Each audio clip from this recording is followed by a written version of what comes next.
to our second day of the online webinar, international webinar on engaging students in online environment, global perspectives. So we are very happy to announce that we have we have got huge responses across the globe, and there's so many people have joined today, and we have today in this online webinar two sessions followed by an interactive session at the end. We welcome everybody present here, those who are present in the YouTube, and I welcome everybody here. We have today two eminent speakers, Professor Katie Sweeting and Professor Sophia Mitra ma'am. So I welcome you once again, and as according to the session, according to our schedule, we will have today two sessions, two lectures that will be delivered by Katie ma'am and Sophia ma'am. And first, today in our schedule, Sophia ma'am will deliver her lecture first, and then we will be moving towards Katie ma'am's lecture and her presentation. So one thing we must know that we have got huge responses across the globe, as I told you earlier. And one thing that yesterday we had almost 2,500 views in the on YouTube, which is one of, so we are really indebted and thankful and grateful to you all who have joined us yesterday. And yesterday it was really an informative and insightful session. So we expect more today, and I'm sure it will be very interesting. And another thing which we are overwhelmed by all the participants, that we have got 1,500 registrations yet. So almost we have got 1,500 registrations, and so we are all indebted to you who have showed your interest in our webinar and who have joined us yesterday and will be joining us today. And we have participants. Let me have the pleasure to announce that we have the participants from Canada, from Brazil, from Egypt, Indonesia, Australia, Singapore, and also we have some participants from UK today. So this is a matter of pleasure indeed that so many people also have joined today, and we are really, really happy for that. And another thing is so important to know that this is 7:30 p.m. IST in India, but people have joined across the globe where somewhere it is midnight now, and somewhere it is early morning, and somewhere it is midnight.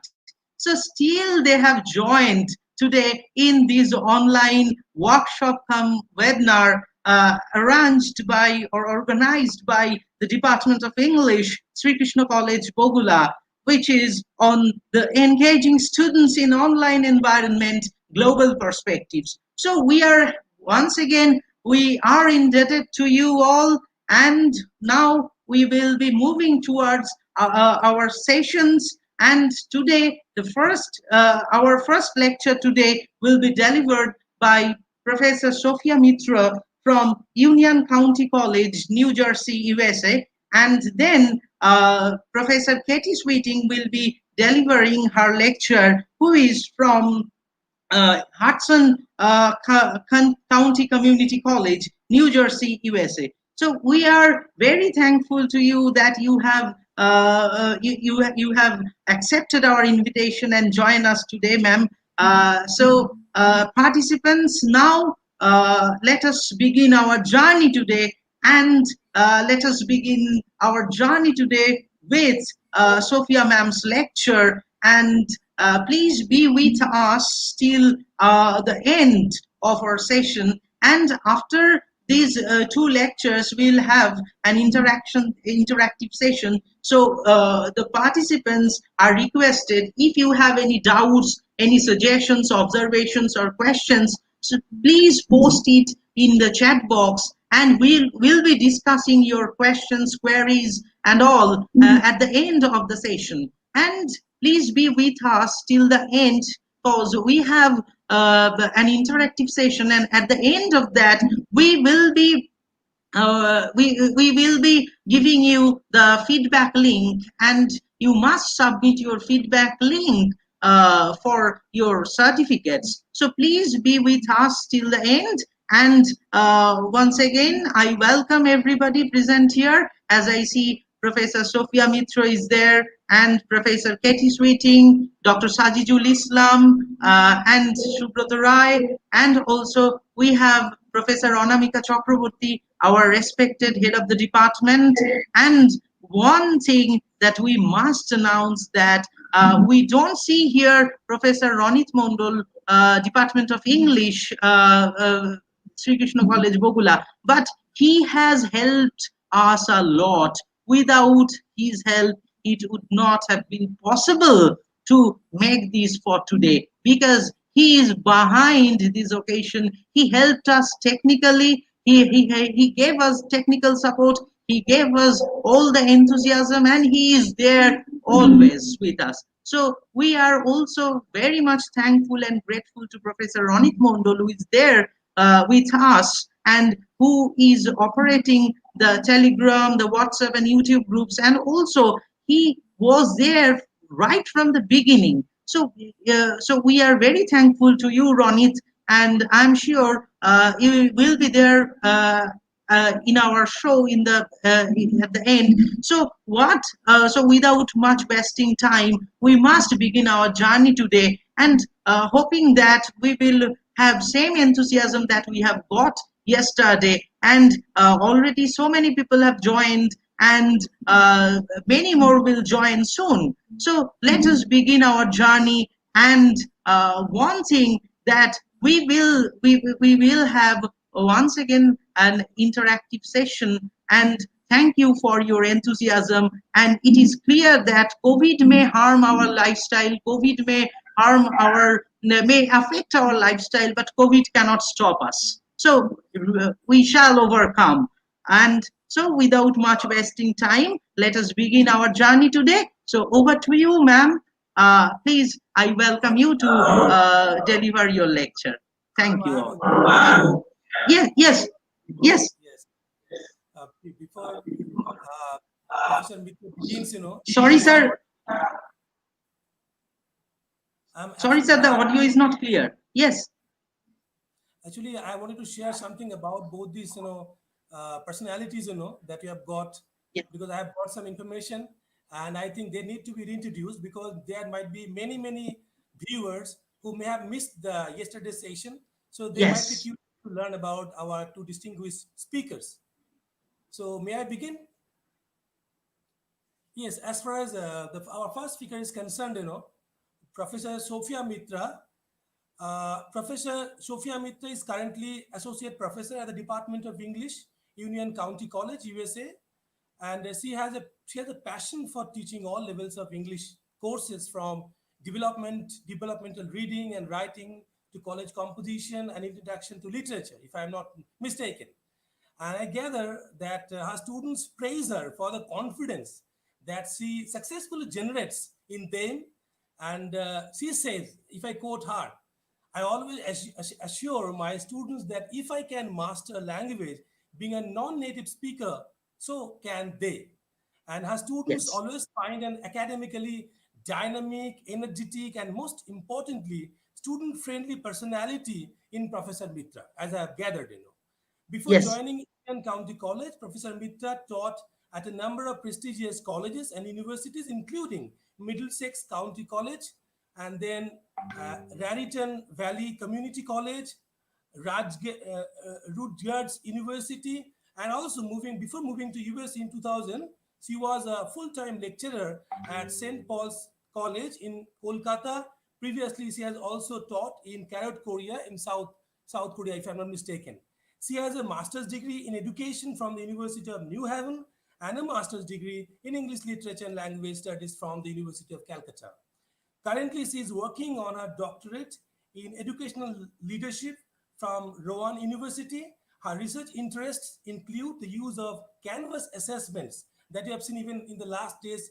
Her, what the deliberation also, it was full of different kind of Canvas assessments, Canvas applications. So Canvas assessment to inform faculty practice. So this is the way I don't know whether I've been able to adequately introduce her in my very, very unqualified effort. But still, once again, I most heartily welcome Professor Sophia Mitra to begin her wonderful session where she left yesterday. Yes. It was absolutely an engaging session, absorbing session. So once again, thank you so much, ma'am. You can begin your journey today as well.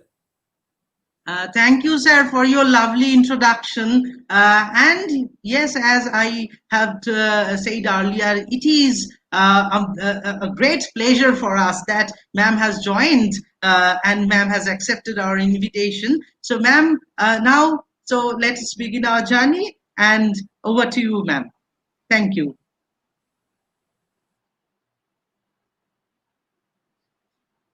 Ma'am, please unmute, ma'am. We can't hear you.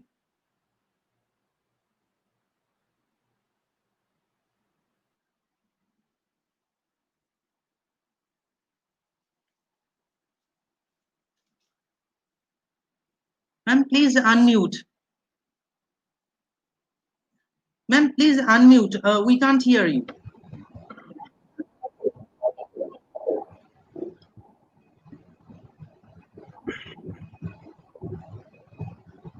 Rajit, can you unmute me? Yes. Yes. Am I audible? Yes, ma'am. Absolutely. It's clear now. Okay. Oh, thank you. Yes. Because I'm not on. Thank you. I'm not on StreamYard. This is technology for you. Hello, everybody. Thank you, Orno. Thank you, Shuko, for the wonderful. It's very humbling at the same time. We are thrilled, both me and Professor Katie Speeding, we are thrilled to be able to do this and join in this conversation at this time when we're all facing the same crisis together. And somehow we know that we will all get through this together, walking together. So this is just like a small, very small attempt and from our part to try to make a difference. So yesterday, I'm just going to continue from where we left off, and hopefully, because there's so much material that I have to cover, I apologize in advance if I'm not able to cover everything. I definitely have all my links, all my resources on my PowerPoints, which will be saved and which will be forwarded to anyone interested. Again, there's a lot. It's an overwhelming topic if you think about it. And what you guys educators are doing right now, it's nothing less of a miracle that you have to make these changes and adjustments to the best of your ability, to the using the limited resources, using whatever you have. It's not only the students, but you yourselves have to be re-educated and learn. However, if we all look at this through the lens of history, all human beings have always learned, have always struggled, and have always, somehow emerged more confident and stronger than before. So we will not, as Arnab says, that we shall overcome. So I start from there. So just a small recap. Last day, Professor Sweeting talked about learning outcomes and how the end result of what we are teaching, that needs to be kept in mind. And she talked about Bloom's taxonomy and how those upper targets of critical thinking and having students analyze and synthesize is very important as our target outcomes for whatever course we're teaching. And then we moved on where I talked about these different online platforms, like I was mentioning Zoom and the different features Zoom has with some examples from my, a small course I taught, along with, I was talking about Google and the Google platforms. And we got a lot of great responses about Google and Google Meets and I think Microsoft Teams that a lot of educators are already using. And as I said, there's always back and forth between which one is better or which one, works for you. I always say it's an individual, decision. There is a toolbox out there. There's a wide array of things that you can make work. You have to find what is suitable for you. So what we are trying to do is give you a snapshot of these different things that have worked for us, and that might help in engaging your students. But again, you're the one in front of them, meeting them every way. You know the students in your class. You know where their background is. You know the kind of devices, the kind of needs they have, the kind of challenges they face, along with your own, interest and your ability and capability. So take these small steps, use one thing, one new idea at a time, and build from there. Okay, otherwise you will feel overwhelmed. But once you tackle one small bit of that new strategy or new thinking, you will see it will make a difference. So that's the hope that I leave you with. Okay, so without further ado, I'm going into my first PowerPoint today. So I hope you're able to see, and I appreciate the comments that keeps flooding in. So, we can look at those later on and use that for feedback. So I talked about last day, I was introducing Google Drive, the Docs, Google Slides, Google Sheets, and Google Forms. I will show you briefly in my Drive, like where to go to the Google, these different documents, especially the Google Forms, because last day we had a question from one of the educators, like, how do I do assessment? How do I grade my students' paper? How do I return it to them? How do I give them feedback?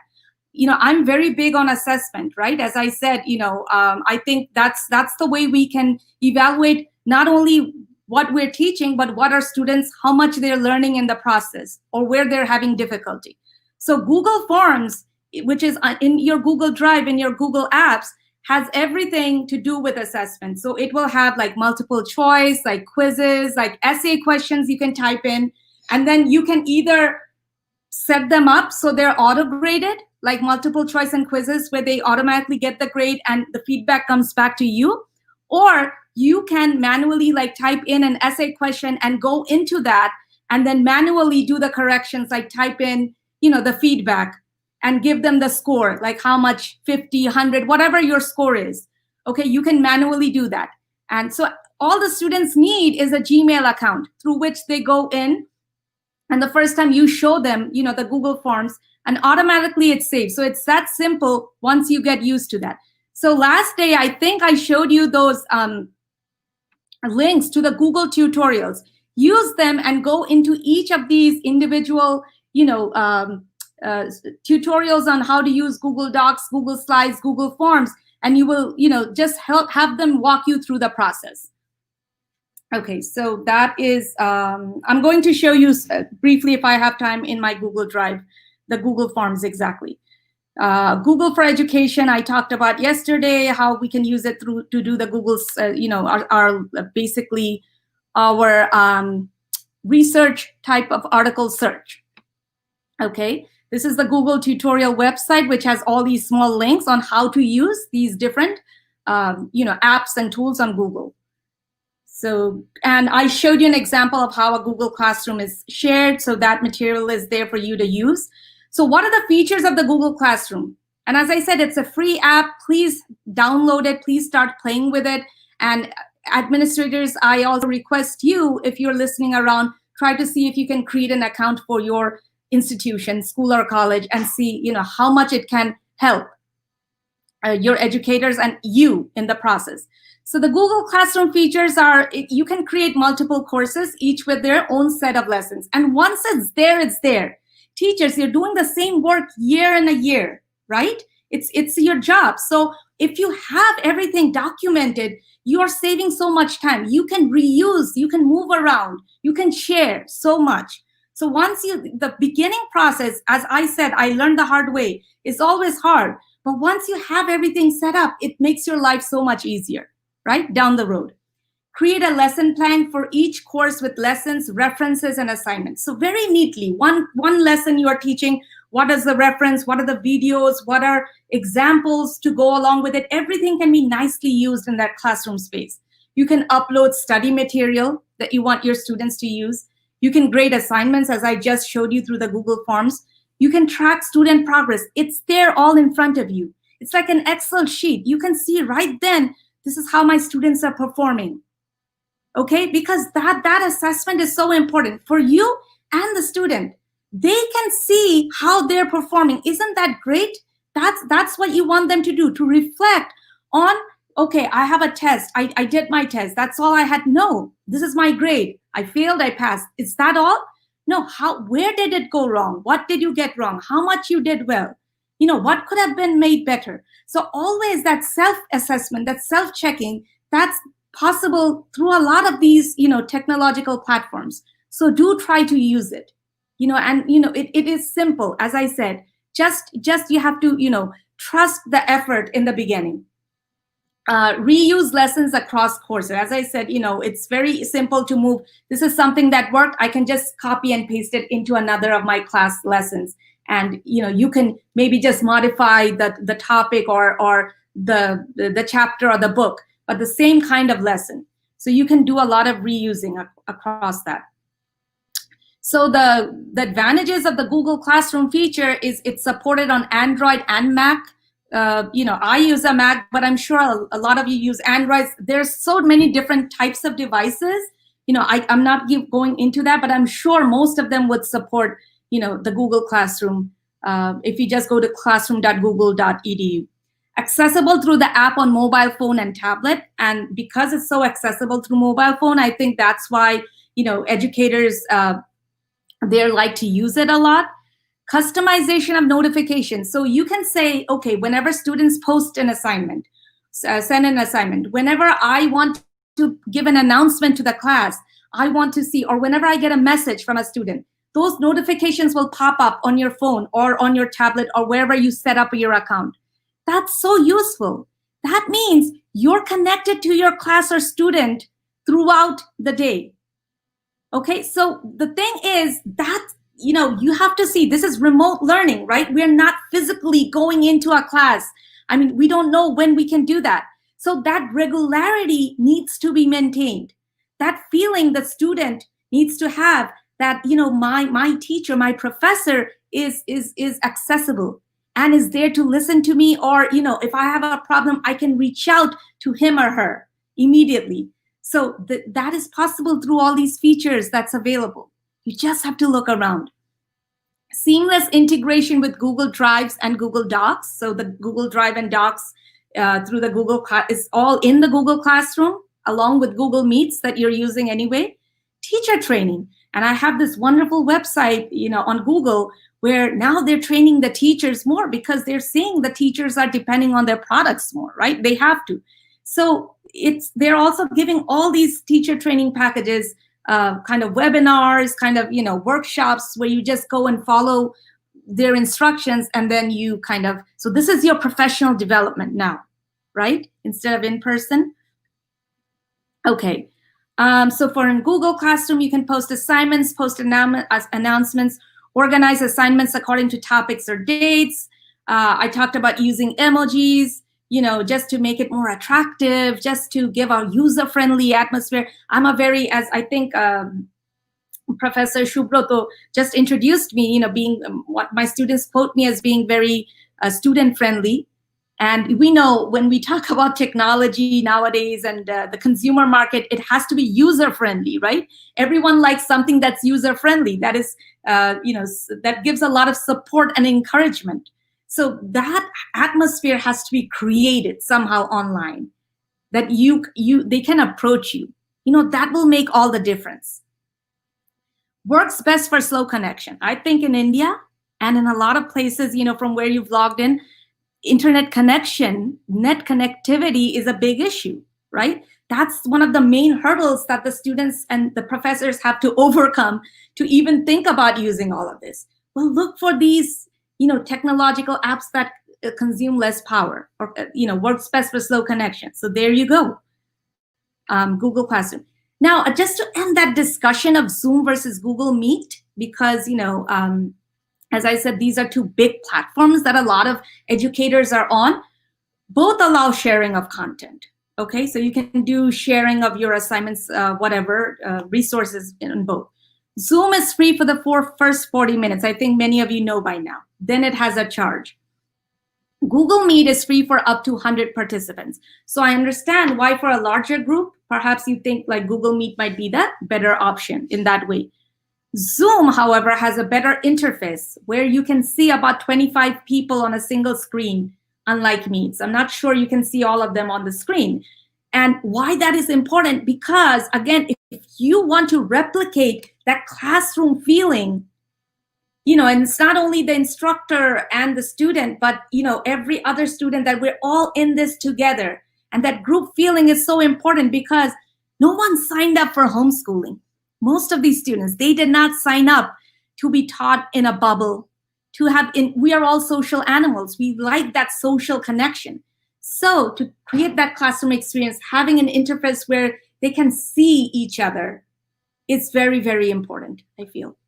Zoom has an easy to use polling feature. If you've used Zoom, you share a question, you say, how many of you think the choice is A? How many of you, how many of you like this? How many of you think this should be our topic? So that's very interactive.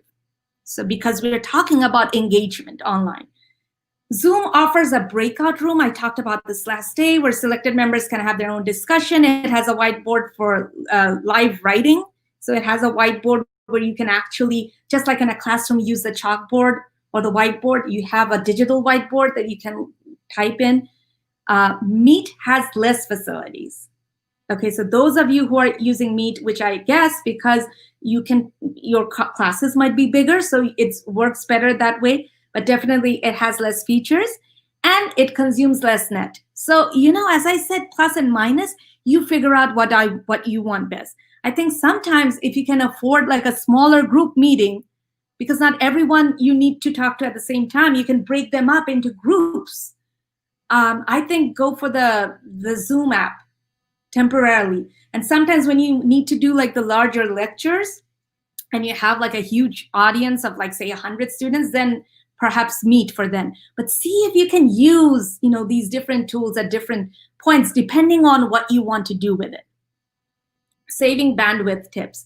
Sharing files before meeting or sharing links to the files instead of sharing screen saves bandwidth. I introduced this topic because I feel like a big challenge you're going to face is the bandwidth, right? How much net, because I know many people, they buy like net packages where they have so much net that they have to use within 15 days or 20, whatever. So that's a big issue. Apart from what these apps are able to do. What these apps are able to do is beautiful. It's so helpful. But the challenge is, how do you do it when you don't have that, access to unlimited net? So we have to think about these. I thought about like how to do that.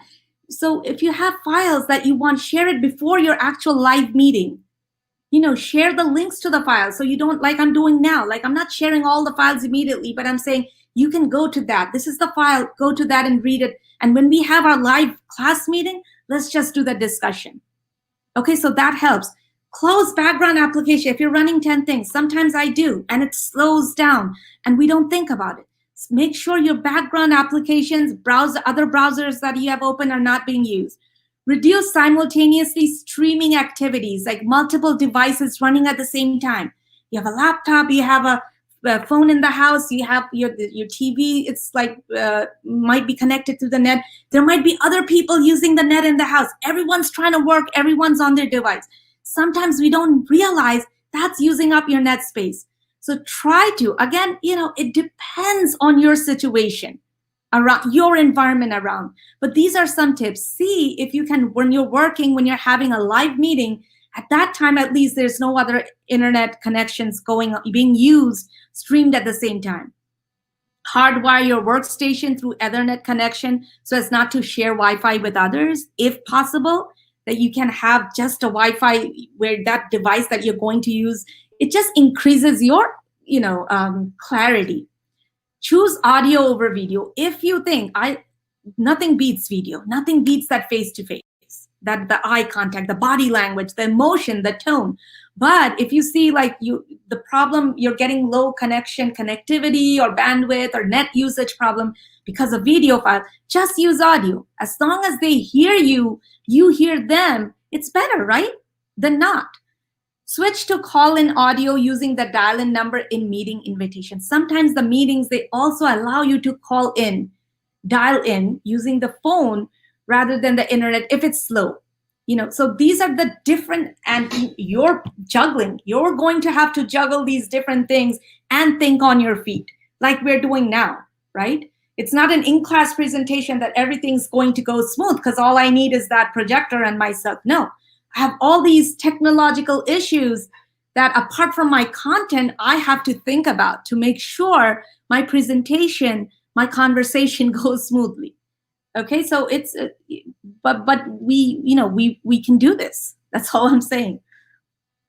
Video conference tips: mute your phone or mic when not talking. So these are small tips when, and most of you will be doing video conferencing or are doing video conferencing.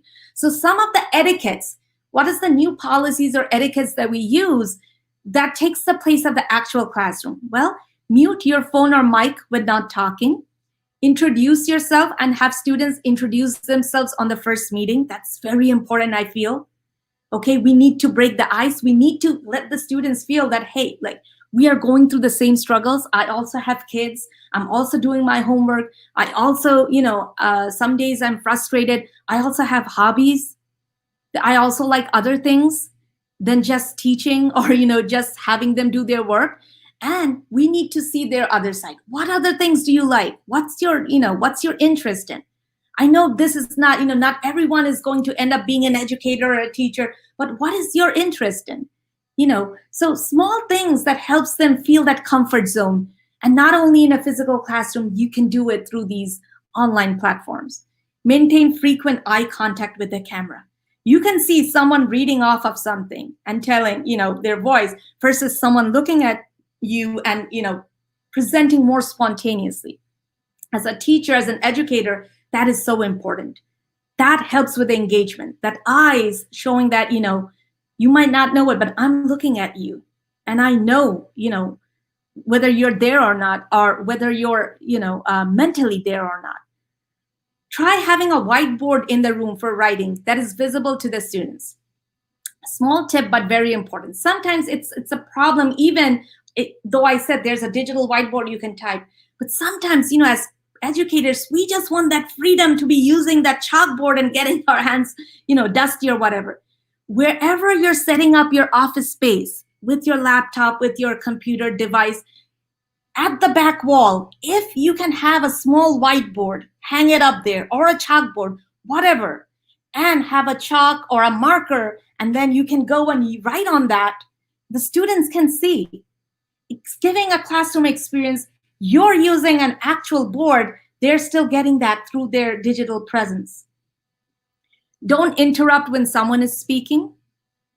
Okay, because there's a problem online. Multiple speakers can talk at the same time. So you have to be, as the educator, you have to model that kind of behavior you want. So just like you don't want them to interrupt you when you speak, you should not interrupt them so one by one, create those expectations. Speak slowly and clearly. Okay, because it's after all, net connection. It's like phone. It's not in person. So different people might not be audible to, because of the connectivity. So make sure you model what it means to speak slow and clear. Be clear and, take more time than try to rush through it and not be clear. Communication is the key to online engagement. Keep side conversations and body movement to the minimum. So whatever is distracting, and in the beginning, you won't realize it. Record yourself. These platforms have the great advantage of being recorded. I think that's one of the best tools, the best apps that was invented. When you record, so if someone's not there, someone misses something, you can always play back those lectures, the live Zoom, and you can see, okay, this is something I did last day, movement-wise or whatever, that was distracting. So I'm not going to do that. I'm going to make sure that the students, as much as possible, I can engage them.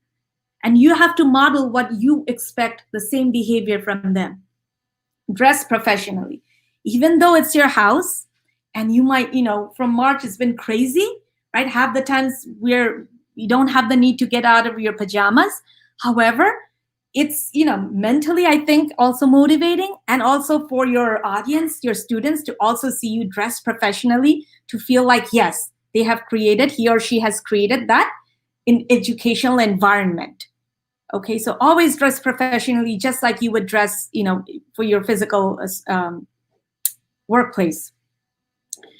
I'm going to give a small, I hope you can hear me, but a small, this is how a welcome video is very important, very, very useful to just create the tone for your class. So I'm going to share a little welcome video that I create for my online classes, and hopefully this will play. Sophia Mitra, welcome to English 101, Section 301, Spring 16 online.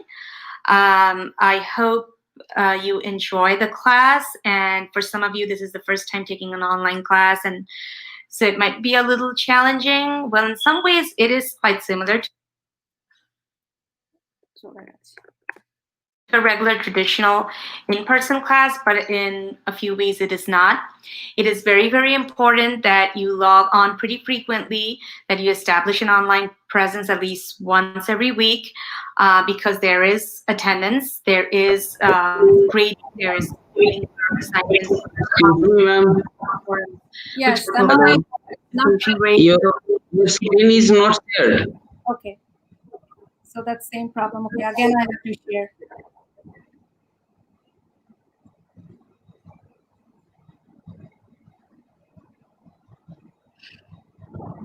I was thinking as soon as I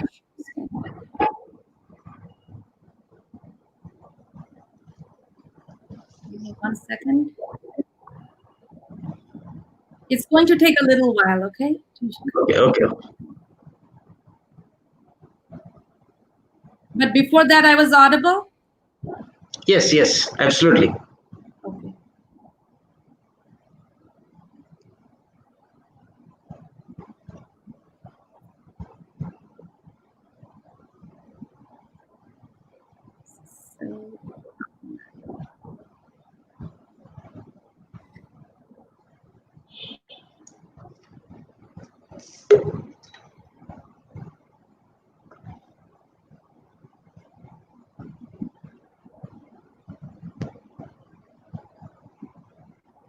Go to screen share option, then it will come. Yeah, I do, but actually it takes it's always taking at least 1-2 minutes to upload. Maybe because I have too many videos or something to share. Lost my audience. This is the only problem I was facing from yesterday, and sorry, I don't have time to come again. So in the meantime, I'm still on YouTube.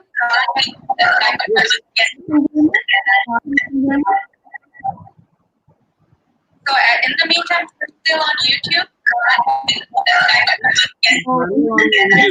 I'm trying to share my screen.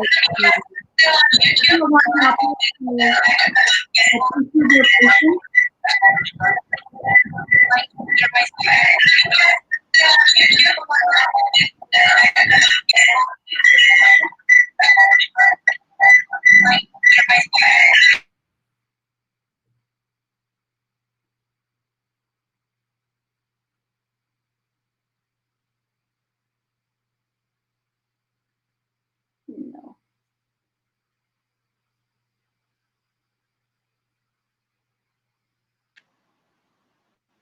Ma'am, as I see in the YouTube, the sound is echoing.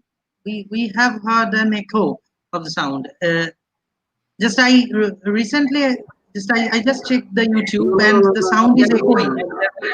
At that time, your microphone was on. That's why it was echo problem. Okay, now it's okay. Okay. Yes. It was your fault. Okay. Yeah, I think if multiple mics are on at the same time, it might echo. Oh God. I'm so sorry. See, this is the barriers again that we are all talking about. But as educators, we all have to be thinking on our feet and thinking, the show must go on at somehow. I'm going to just show you 1 or 2 more actual, practices, and then before passing it on to my fellow presenter. So hopefully this will not take too long.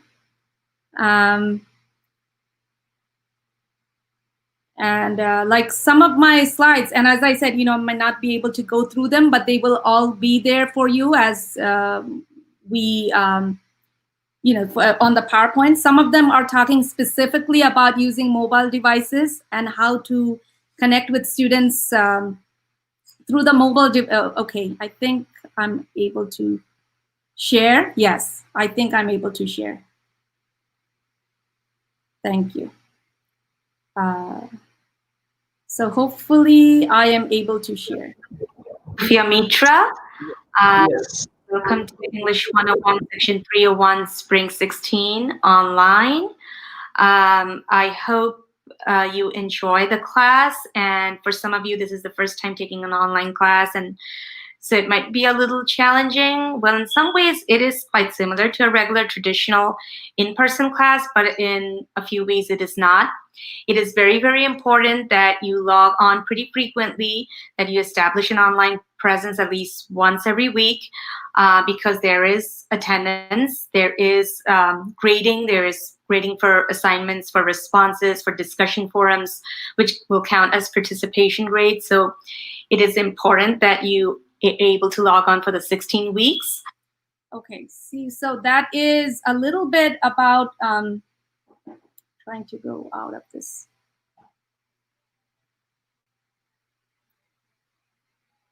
Okay, can you see my syllabus? So this is a little bit about the welcome video, and along with that, having an attractive syllabus is very, very important, I feel, especially for remote learning. So making sure you have bold fonts, colorful fonts, a smiling picture, a user-friendly, student-friendly picture of yourself, making them see the other side of the serious instructor, professor makes a huge difference. Organizing, important things. What's your overview of the course? What's your expectations? Kind of, what are the services? What's your policies? The different things you will be doing in the class. The grade breakdown, the week by week breakdown. So it's like an accountability checklist for both you and the students. All right.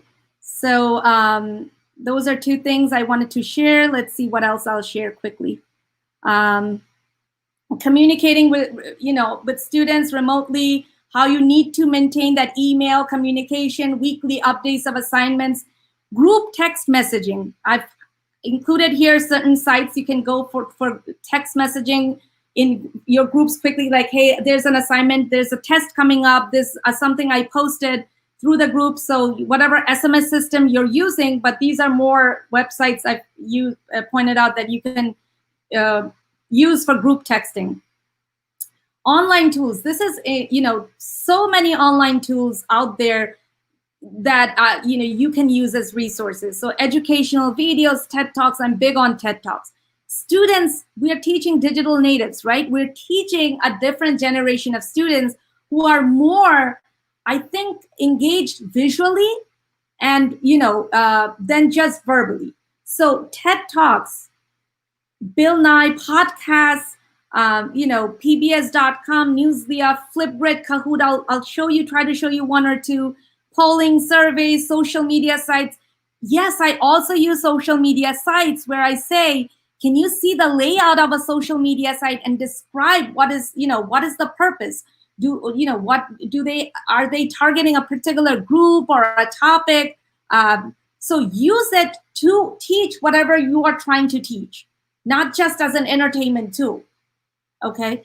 I even post their writing, and trust me, I post students' writing with their permission.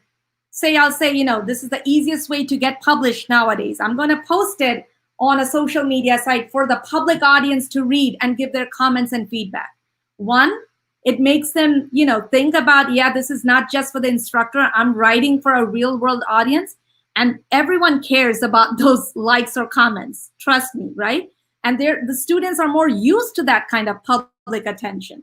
So I use that opportunity to get their voices heard and to get them into their assignments. And I'll show you an example of that. At puzzle videos, assignments, they create these videos with questions that you can give them, engage them and test their assessment, a summary of that video. Nearpod, Open Culture, great websites where you have these videos. Say there are tons of videos on American literature. If someone's teaching American literature, and you're telling your students, see that video on Mark Twain, see what the professor is teaching, and let's come back and discuss. So less lecturing on your part, more discussion, more letting the students, take over and what they retain and what they got from something. So harness technology for your benefit, not the other way around. Okay. I am going to checklist for remote teaching. I have a huge list, of like what I put in my syllabus that you can look at. Tutorials, short lessons for students, not long lessons, short flipped classroom, office hours. When you are available, you can call me or, talk to me, or we can do a conference at this and this particular time in the day. So making sure the students know that. A lot of personalized feedback. So yes, a lot of different, skills required from you, more challenges. However, you'll see the end result is better. And don't tell me I lost my connection again.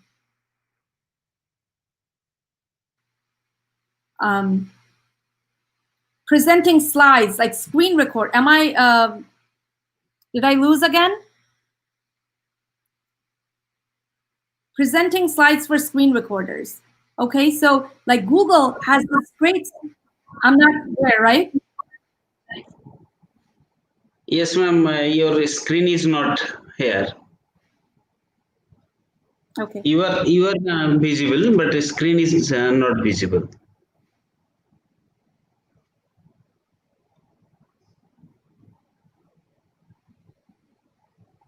Okay, immediately I got it. Okay, I'm not having a problem now. Yes. Yes. So okay, let me share you this quickly, the Padlet. So a Padlet this is something I actually posted on my Facebook page, this link. Anyone on my Facebook page, I asked the students and their parents permission. Anyone on my students' page, on my Facebook page, the public can read this and comment on it.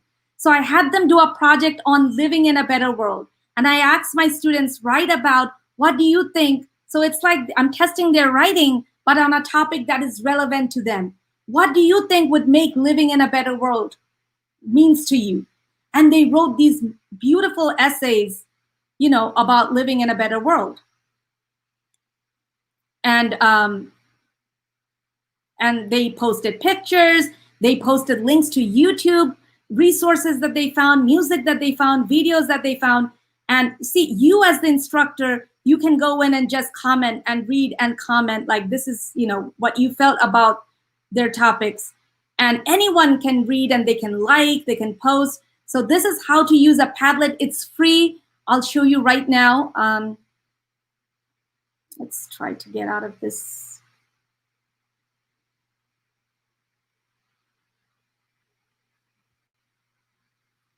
So this is one of the, yeah.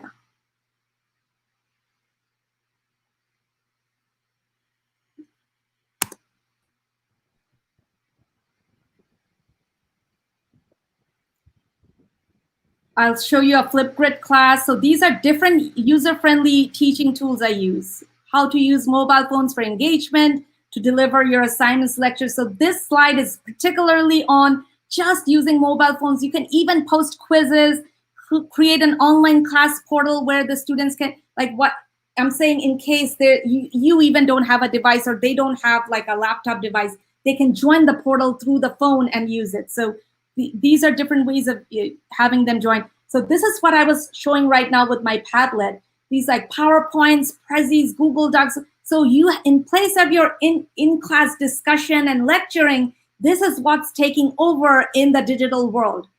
Trust me, pandemic or no pandemic, these are the tools that you want to engage them with, because ultimately they will need these tools for the workplace or for their later lives. You are doing them a service.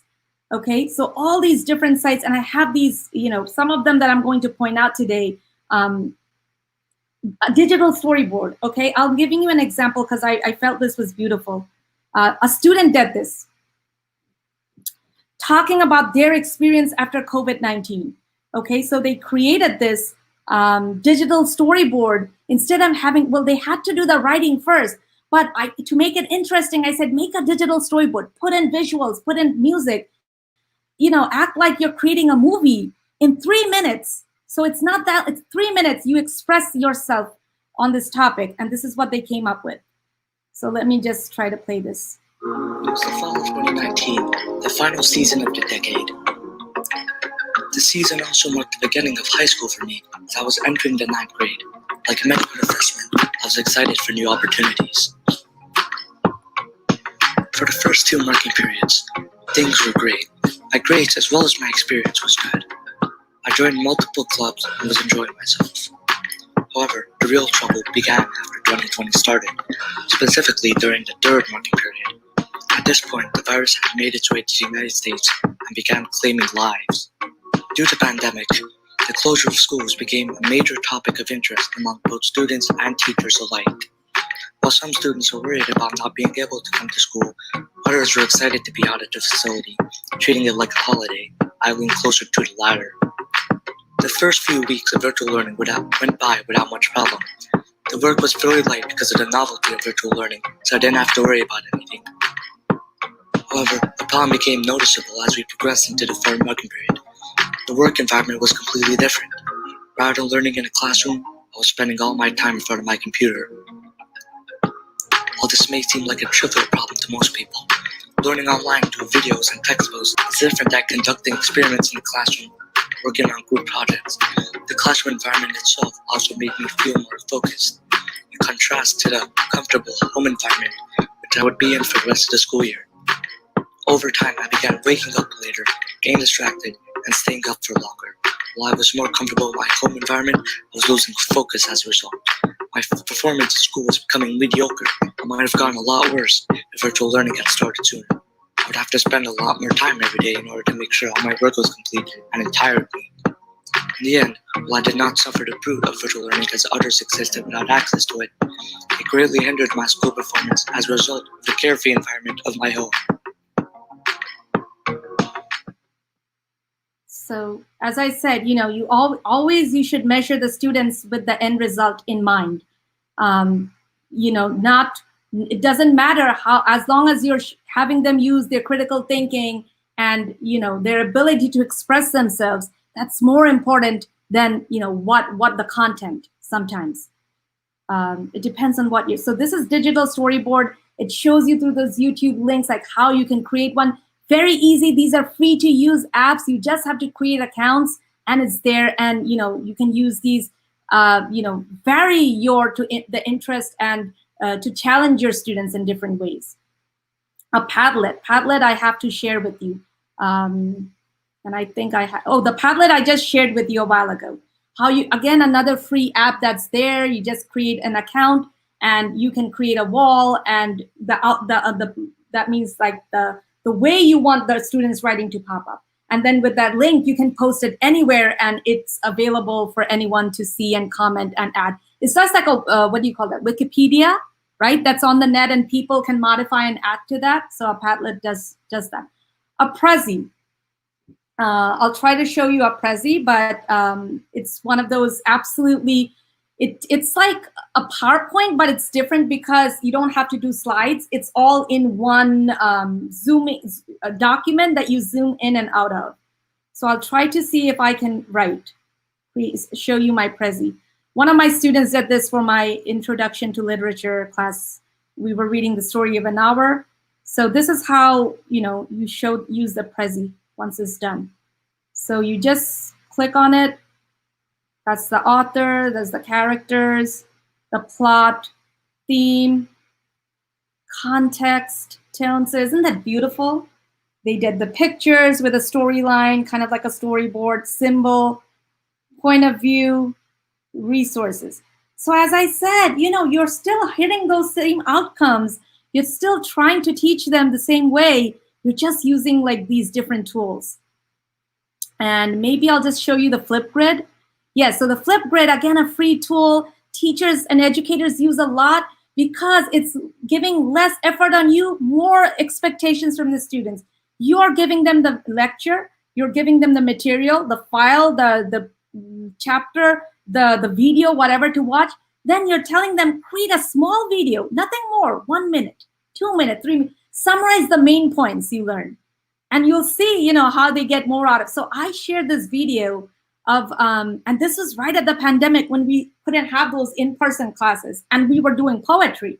I shared a video of, how to analyze a poem. And then I told my students, my college students, this is actual, from my class, like, can you post a small video of yours, like what you understood? And they did it. And I'm just going to show you an example of my daughter who was being a sample student and creating one for me. Hello, I'm sample student. I am helping Professor Mitra with her Flipgrid. English 102. English 102. What I learned in my class, how to analyze a poem, is you use the poet strategy. And you read it 3 times.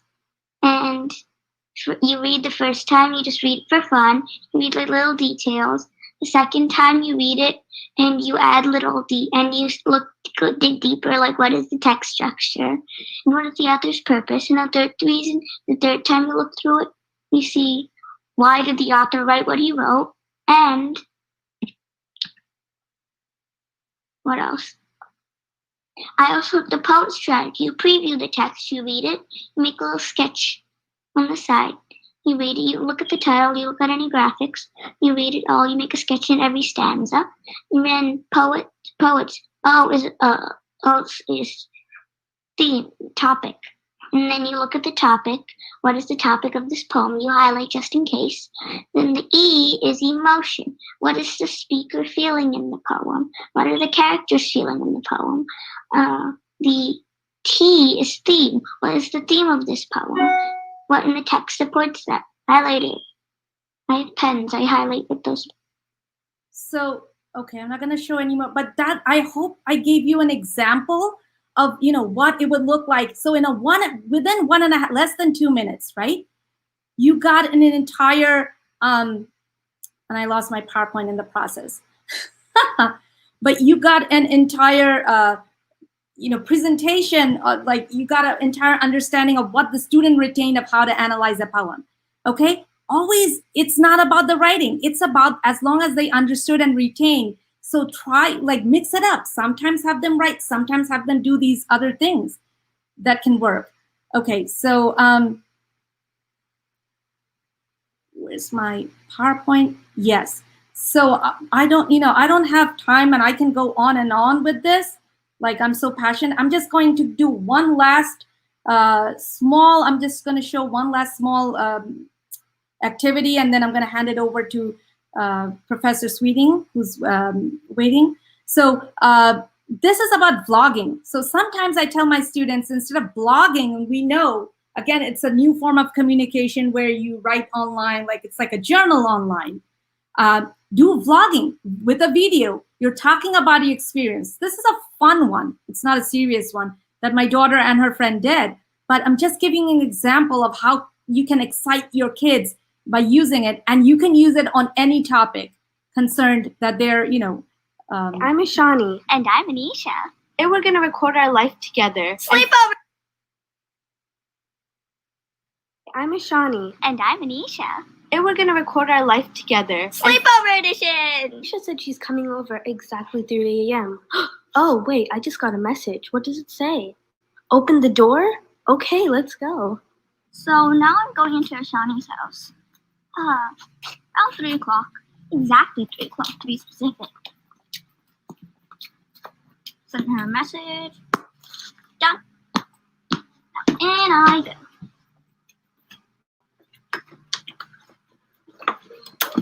Hi. Okay, so yeah, I'm not going to go more into this right now. So that is all I, have time for today. I will present, share whatever else I have through my PowerPoint that I will forward to the college, and then I'll be happy to answer questions at the end. And with that, I am handing it over to Arnab or Professor Sweeting, like whoever wants to start the next segment.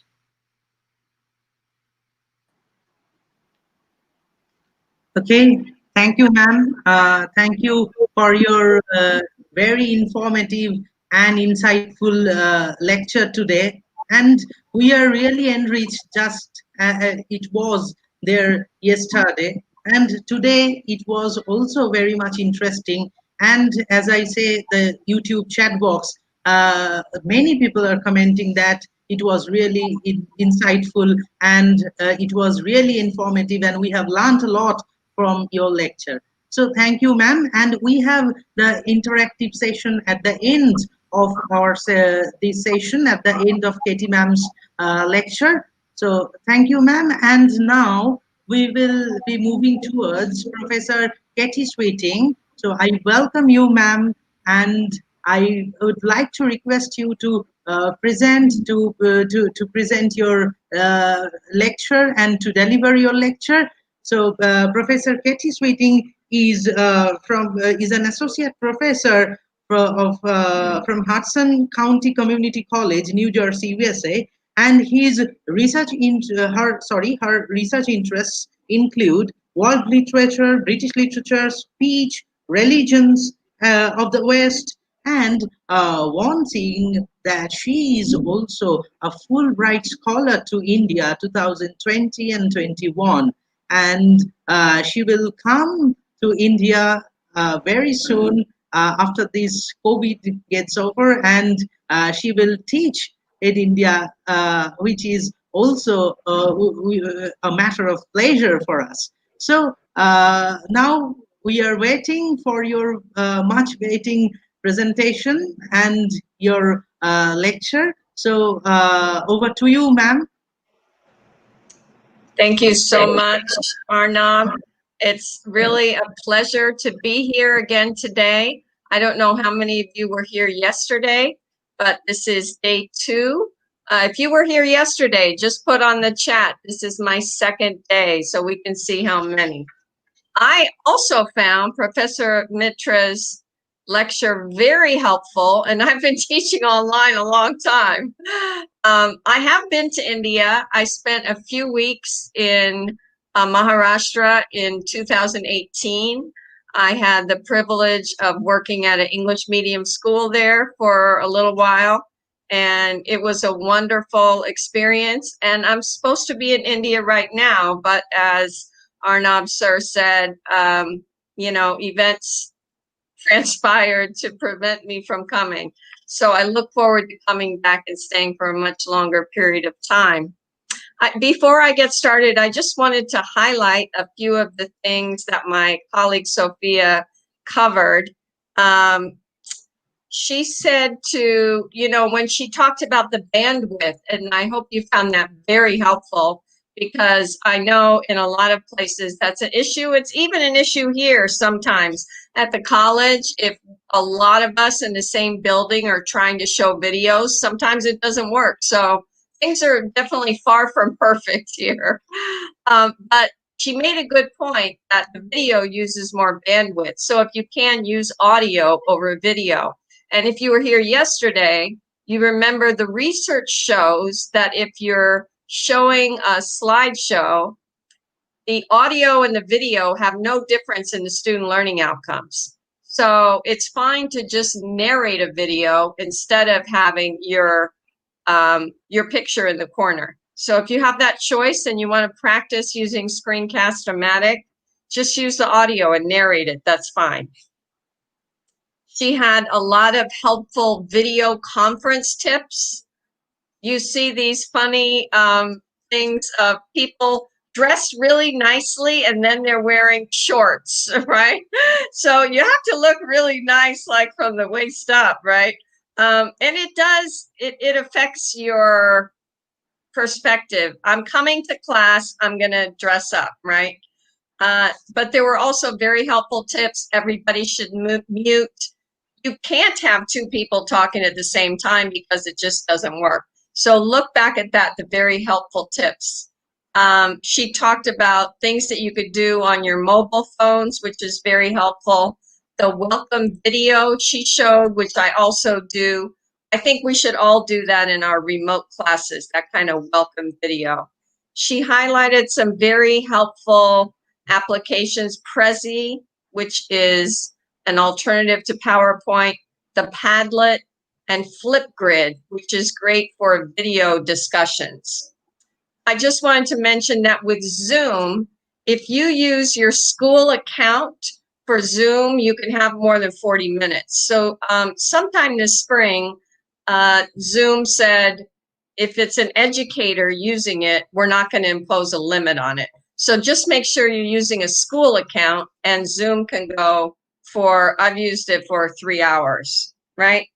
Okay, that was just a few things I wanted to highlight. So I have two main topics today. One is small groups, and the other one is discussions. And again, with technology, you never know what's going to happen, but I am going to share my screen, and hopefully you will be able to see it. So in our face-to-face classes, we use small groups and large groups. Oh, good, I can see it over there.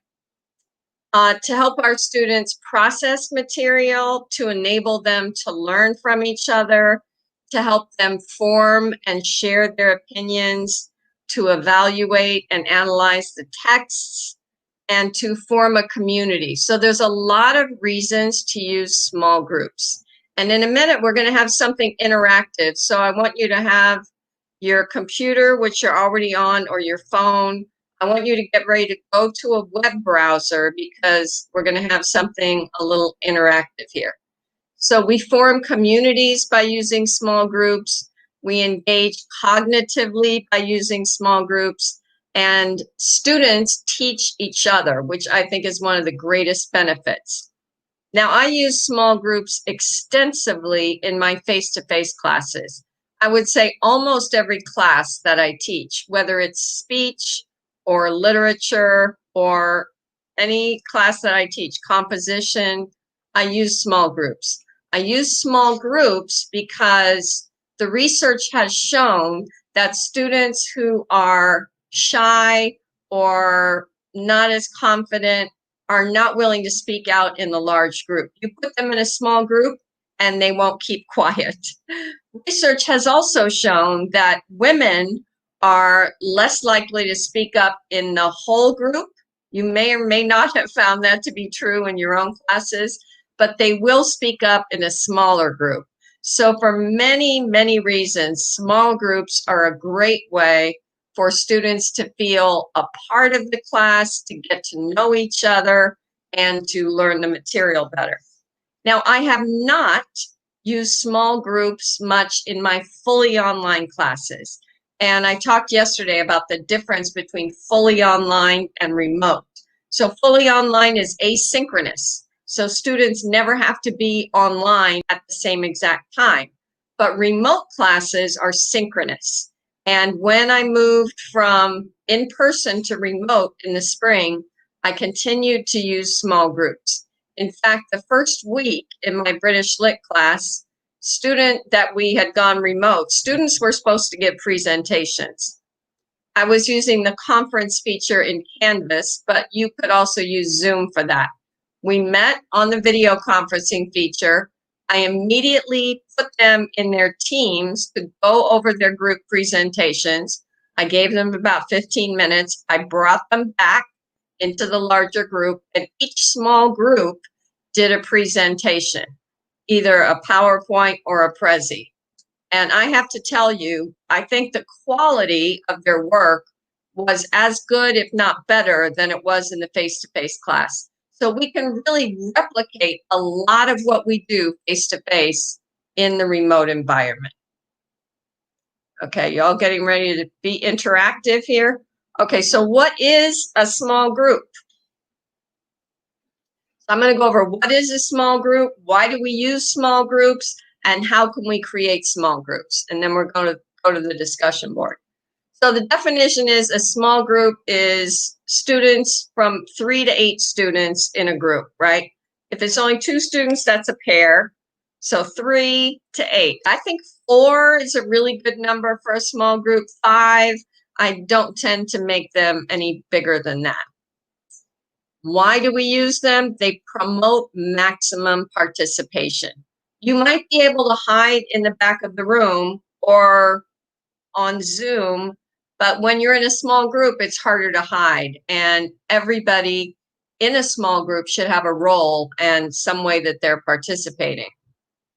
It promotes cooperative skills. And as I said yesterday, what employers are looking for is people who can communicate well and work in a team.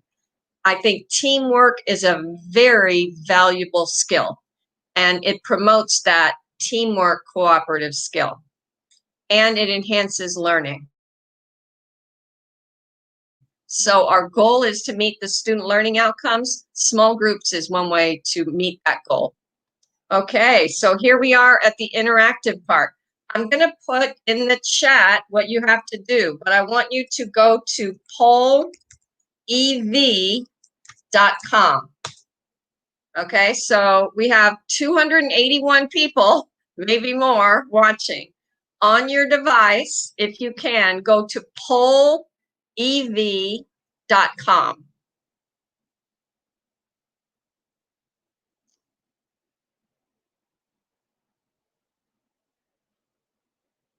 Okay, and there it is right there, pollev.com. And when you're there, you're going to type in this for the username. You're going to type in Catherine, SWE 695. Okay, I'm putting that in the chat. So you go to pollev.com and type in CATHERINE SWE 695. And you should end up on this page. So that's where you're typing it in, where the username is. Okay? And I'm going to activate this. So then you will get to this screen and you'll get a question. How have you used small groups in your face-to-face classes? Okay, I hope you're with me. So you go to pollev.com, putting it in here again. And then you type in for the username. Yeah, thank you very much. Catherine Swee 695. And then you type in how you have used small groups in your face-to-face classes. And I'm moving to another screen and I hope it's following me.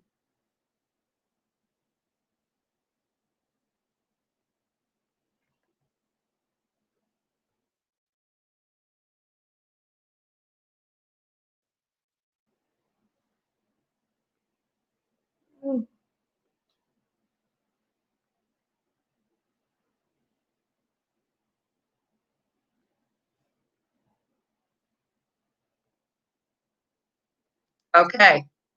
I don't see your responses yet. Is everybody in the right place? Okay, then I'm going to see your responses here.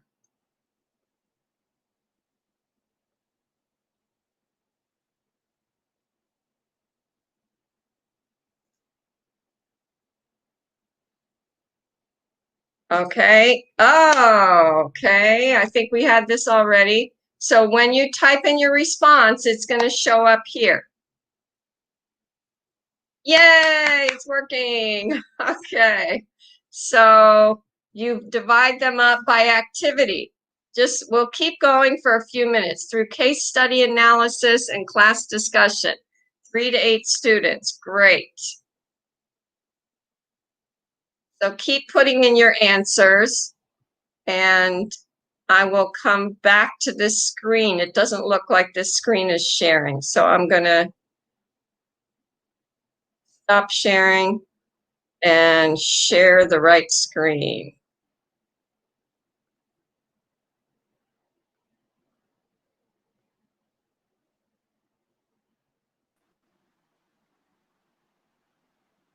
Okay, you should be able to see that.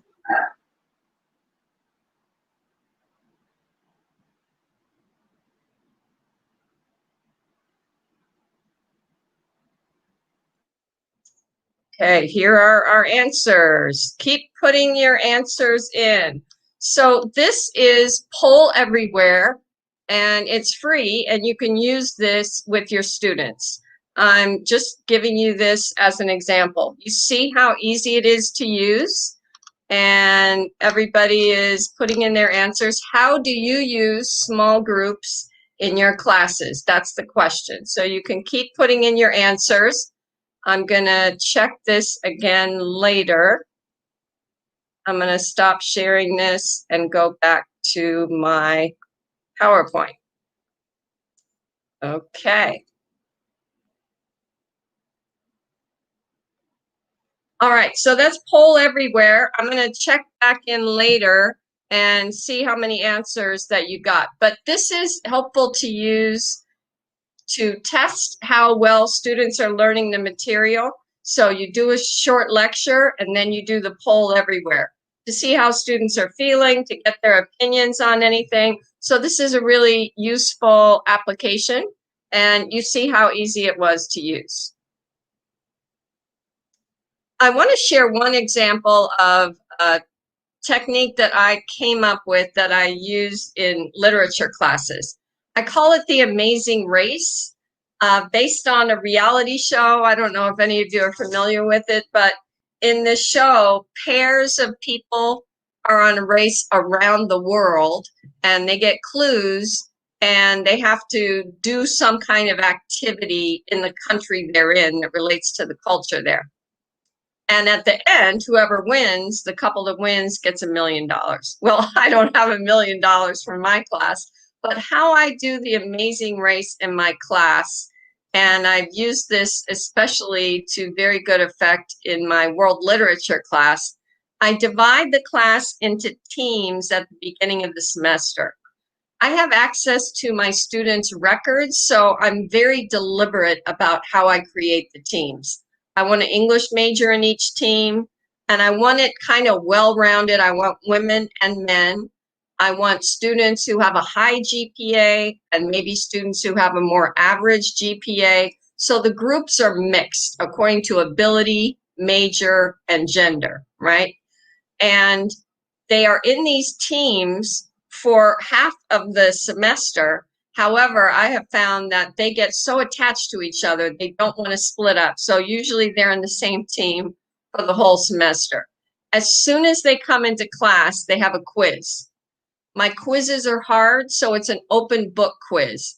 And as a team, they have to find the answers to the quiz. The first team that thinks they have the right answers runs up to me in the front and hands me the answers. If any of them are wrong, I send them back to get the right answers. So the first team, right, they're really working together. This is positive peer pressure. The first team to come up and give me a sheet with all the right answers is in first place. And so we go week by week. This does a couple of things. It gets them to class on time. It ensures that they're reading the material, and it forces them to work together. And all of these are great benefits. And research has shown that giving a quiz at the beginning of a class is very effective for making sure that students are actually reading the material. So the teams are ranked, and at the midterm, the highest ranked team, I add points onto their midterm grade. I have found students form lasting friendships from these small groups. And I really haven't had any problems with the group. So I highly recommend this. Can we do this online? Absolutely. You can divide your students into teams. You can either have different groups every week, or they can meet in the same group. I find benefits to both splitting up and having different configurations of groups. I do, however, think there's a benefit in having the same team throughout the semester. So that's your choice. But things that we do face-to-face, we can also do remotely. So we have a couple of unique classrooms on my campus. This is actually the Black Box Theater classroom. There are no desks. There are just seats because it's really more of a theater, but I use this for my speech class. They have a couple of these boxes. So these guys are preparing for their speeches and they're trying them out on each other. So we can use small groups to prepare for group work. So if we're going to do that, we select the activity that they're going to work on. We anticipate the size of the group, how we want to select the group, how students will be organized. Will they have different roles within the group? The timing of the group work, how long it will take, and what the goal is. Always with the goal in mind. As we said yesterday, we're always focused on those student learning outcomes. So consider also how the group work will be shared. Will there be one person who I call a scribe who's writing it down and another person who's presenting it, or are they all presenting different parts of it? So we can also do this in a remote environment. We can do these same activities in a remote environment. Forming small groups in person. We can do the self-forming in Zoom. There is a feature where they can choose what group they want to go to. We can form by gender, and Deborah Tannen has done research that has shown that single gender groups are helpful for women more so than for men. We can have groups formed by major or by skill level. I want to give you one example of this, and I don't know if you're familiar with Olato Equiano, one of my favorite people, even though he died in the late 1700s, 1795, I believe. He wrote what is arguably the first slave narrative after he was kidnapped from his home in Nigeria and actually worked on British naval ships for 7 years and purchased his own freedom. It's a fantastic story if you haven't read it. The interesting narrative of the life of Olato Equiano. So my WorldLit students read part of his narrative, and then I ask questions. I read a part of the text and ask them, is this an ethos, pathos, or logos argument? So I explain the difference between Aristotle's 3 arguments of ethos, pathos, and logos. I read a short portion of the text, and then in a classroom, I say, go to this corner if you think it's an ethos argument, go over here if you think it's pathos, go over there if you think it's logos. In a remote environment, you could just have 3 groups titled ethos, pathos, and logos, and ask students to self-select and go into the group that they think that, quote, that's an ethos argument or that's a pathos argument.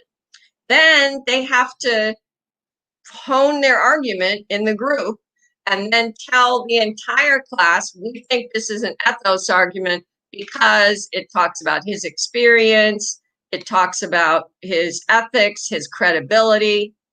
And if they persuade somebody to switch groups, they're allowed to switch. This is a great activity.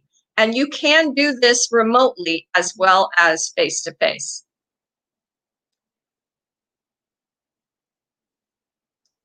Okay, so these are different ways to form. You can have mixed groups, I think, are good for some purposes. So thinking about reporting, you could have one person give a report in a remote environment. This is going to mean that they're in their groups, then you call them back into the big group, and then one person could talk, or they could write something on the chat, or they could share a file. Or you could have each member give a report. You can use Poll Everywhere for the reporting. So students could go into their small groups, whether you're using Microsoft Teams, WhatsApp, Zoom, and then they could go on Poll Everywhere and put their results there. Or you could, in a face-to-face class, you could hand something to the professor. Obviously online, they'd have to email it or post it. This is another one of our unique classrooms on campus. This is for classes that have a lot of writing, like a composition class. Instead of the traditional layout, there are round tables and there are laptops on the table. So you could do a lot of writing in the class. And you could see my students are all in their teams. One of the great benefits, I think, of using small groups is that students teach each other. The more advanced students can help the students who are struggling or newer to the material. They share their various perspectives and ideas. They learn to listen, and they learn to share their own ideas in a respectful way. They get to know each other, and this is a very high benefit. You're in a big class, and some of your institutions have big classes, over 100 students. The most that I've taught in a literature class is 28 students. That's our max. But even in a class that size, they don't get to know each other. But when they're in small groups, they get to know each other. And students who bond with each other and bond with the institution are more likely to persist and to be successful. There's positive peer pressure that happens in groups. When I use groups that are the same for the whole semester, they have each other's phone numbers. They text them, hey, class started, we're doing a quiz, where are you? So there's a lot of positive peer pressure that goes on in groups, which is wonderful.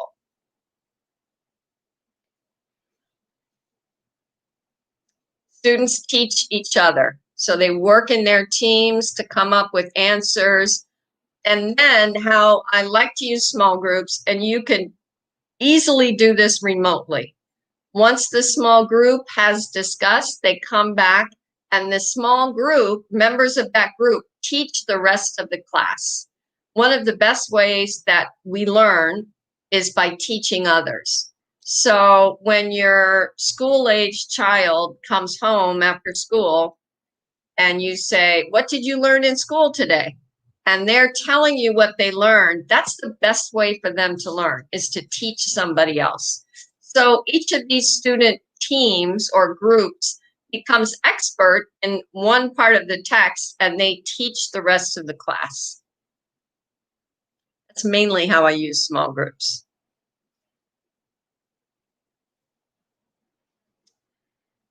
This is another activity that I use in face-to-face classes, and I'm going to try and use it remotely this fall. I'll have to let you know how that goes. It's kind of based on speed dating. I don't know if you're familiar with that in the Indian culture, probably not. But in speed dating, you have like 2 minutes and you sit across from somebody and you talk about each other, and then everybody switches. So in a classroom, in an educational environment, every student is given a different quote or a different part of the text, and they understand it, and they kind of got a little speech to go with it and explain it. So you make 2 rows, and they tell you what they have learned, and the other one tells you, and then one row moves down and comes around. Now, doing this online, you would pair people up, and then you would split up the groups and pair them up anew, right? It's possible to do online. It's easy to do face-to-face. So students are getting to know each other, and they're teaching each other. Okay, so that's how we use small groups, why we use small groups, the benefit of small groups. Just going to go over a little bit of, so how do you do this online? And it is possible. So on Zoom, there are breakout rooms. So here's one of the main pages of Zoom. Right here on the bottom, you see the breakout rooms. You can create up to 20 breakout rooms, depending on how many students you have. And you can either assign them to rooms, or you can have Zoom automatically put them in rooms. So you can pre-assign them before you have class. You can go into Zoom, and on the first page there in settings, you can assign students to groups. And you can go in the rooms and check on them. And in these breakout rooms, they still have video so they can see each other. So if, bandwidth is an issue, you can use WhatsApp and just have audio rooms that the students create. So there's a lot of different ways that you could do it. Zoom is great with breakout rooms. I have to say, I've used it a lot, and it's very easy to use, and I highly recommend it. You can also use Google Meet or Microsoft Teams. They also have that breakout rooms feature. So some tips are: plan ahead. How many breakout rooms do you want? How many people do you want in each room? Would you prefer to manually assign your students or have them randomly assigned to rooms? So you make these decisions before the class starts. Coming in September, which is next week, Zoom will have a new feature where students will be able to select a breakout room and move to another room. So for example, my ethos, pathos, and logos exercise, I could have 3 rooms, ethos, pathos, and logos. They can choose what room they want to go to. And then if they change their mind, they could go to another room. So that's how you would take that face-to-face experience and move it online. Zoom makes it available to do that. You can create themed breakout rooms. That's kind of what I was just talking about. Or reading groups, and invite students to meet between them. There's a lot of flexibility here, a lot of possibilities for teaching remotely.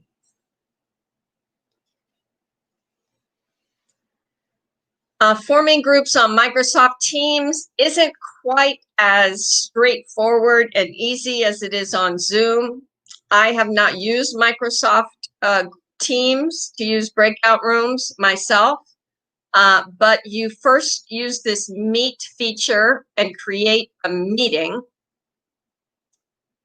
You schedule a meeting, and then you need to create a document, and then you'll have the ability to use breakout rooms. So you need to get some more information on that. Zoom is easy. Microsoft Teams, it's possible. And you can also do it on WhatsApp. So that's just a quick overview, just checking the time here, on small groups. And let me just check in with my, trying to see if we have some more answers here on the poll everywhere. 3 to 8 students. You can keep on putting your answers on there. How do you use small groups? Class study and class discussion questions. The students to interact and ask questions. You aren't using them at the moment. I hope you will after today. Mixed in terms of ability and gender. We got a lot of great answers here. Okay, I'm a big fan of small groups. I hope I'm convincing you. Okay, what is this a picture of? You can put that in the chat. I don't know if we have prizes for the winner, but if anybody knows, I'll just give you a little tiny hint. I used this in my British literature class. So if anybody knows what this is a picture of, put it in the chat. I'm keeping an eye over there. Oh, very good. Donald. Okay. Canterbury Tales. Woo! Very good. Okay. That's absolutely right. This is Canterbury Tales. So discussions. Now, this is something that we do face-to-face, I hope, in every class, and you can do it online. And when I'm talking about online discussions, I'm generally talking about written, but they can also be video. As Professor Mitra said, Flipgrid is one way to have an online video discussion. And there are other ways. The pilgrimages, absolutely right. Thank you, Sumit. Very good. Okay. So generally, a discussion board in a fully online class, and this would apply to a remote class, you have one or more questions, and students are directed to answer the question and then read their classmates' posts and respond to one or two of those posts. Now, online discussions are another great way for students to learn, for students to be able to share what they know, to express their opinion, to listen to others, and to be respectful in answering. I'm going to talk about netiquette, which is online etiquette at the end. So you should have specific guidelines, how long you want it to be, and be specific. Don't say a paragraph, say like 8 to 10 sentences, right? It's easier to assess if they have a specific assignment. And so in an online class, and you could do this in a remote class, let's say your class meets on Monday, you could have them respond during the week, and then at the end of the week, you could grade the discussions. Responses should be not just, wow, good point. That's what we call a cheerleader response, and that's not really effective. It should engage with the material, even the responses. Discussions are an integral part of our face-to-face classes, and they can also be an integral part of our remote classes. As an English professor, I use discussions a lot in every class, both class-wide, large group discussions, and also, as we already said, small group discussions. And so we're going to also talk about the kinds of questions that make good discussion questions. And one other assignment for you before you leave today is to write an online discussion question. And I'll give you some samples of good ones and one not so good one. For example, the Pilgrims in Canterbury Tales, I could ask a question about who the pilgrims were, what they were wearing, when they traveled, or what their occupations were. But a better question might be, why does Chaucer include certain details about their clothing? What does this reveal about their character? Or how did Chaucer criticize English society through the characterization of the pilgrims? So not so much the what questions, but more the why questions are good on a discussion board. Keep in mind, I'm going to be repetitive.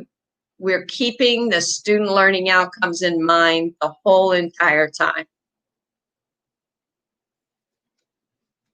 This is, you won't be able to see it that well. This is just a snapshot of an online discussion board in my class. So what can we use? You can use the chat feature. I don't think it's ideal, but it would definitely work. Google Doc, I think, is your best bet here. You can use Microsoft Teams, shared documents on Microsoft Teams, and you can even use WhatsApp. So you could use a phone or a computer for these online discussions. And I want to separate two kinds of discussions. Really what I'm talking about are planned discussions. You have a goal, you have material you want them to understand, you want them to engage with, you plan that discussion question, you put a lot of thought into it. You can also have spontaneous discussions during your lecture. We have a spontaneous discussion going on right now. Can we connect all the break rooms at one go? Absolutely. Break, you send them all in your classes, you bring them all back in on Zoom. You can decide how long you want them to be there, 5 minutes, 15 minutes. I wouldn't recommend having them in a breakout room more than about 20 minutes. You don't know what's going to go on. So I would keep it kind of short. Okay? All right, so spontaneous or planned. Really what I'm covering are planned discussions. Okay, in a Zoom group chat, you have, you're going to have a chat going on anyway.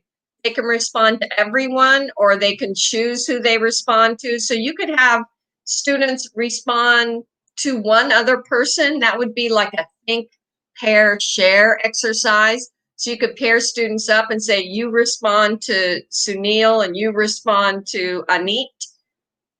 You could definitely do it that way. So you could have a Zoom chat. You could do it on WhatsApp. Some of the benefits of WhatsApp: group formation and joint work, communication. So you could do it in WhatsApp, but I think your best bet is going to be a Google Doc. You can plan and write out your discussion questions. You can assign students one Google Doc, or you could have all the questions in one document and have students know which one they're supposed to answer. Students can respond to each other, and the professor can see who did what when, right? On a Google Doc, you could see when a change was made and who made it, which makes it great for grading. Now, hopefully this will work. It's just a little music in the background. This is a 1-minute video of a threaded discussion in Google Docs.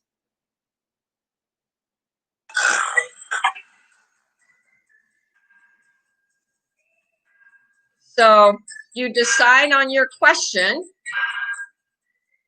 and you create your Google Doc, and here you see the various questions. So the question is there. Student goes in and types an answer.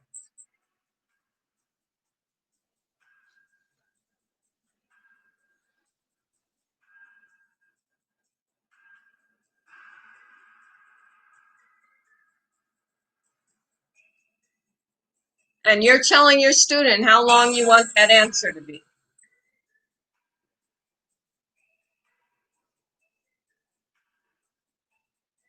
And then another student can respond to that discussion post.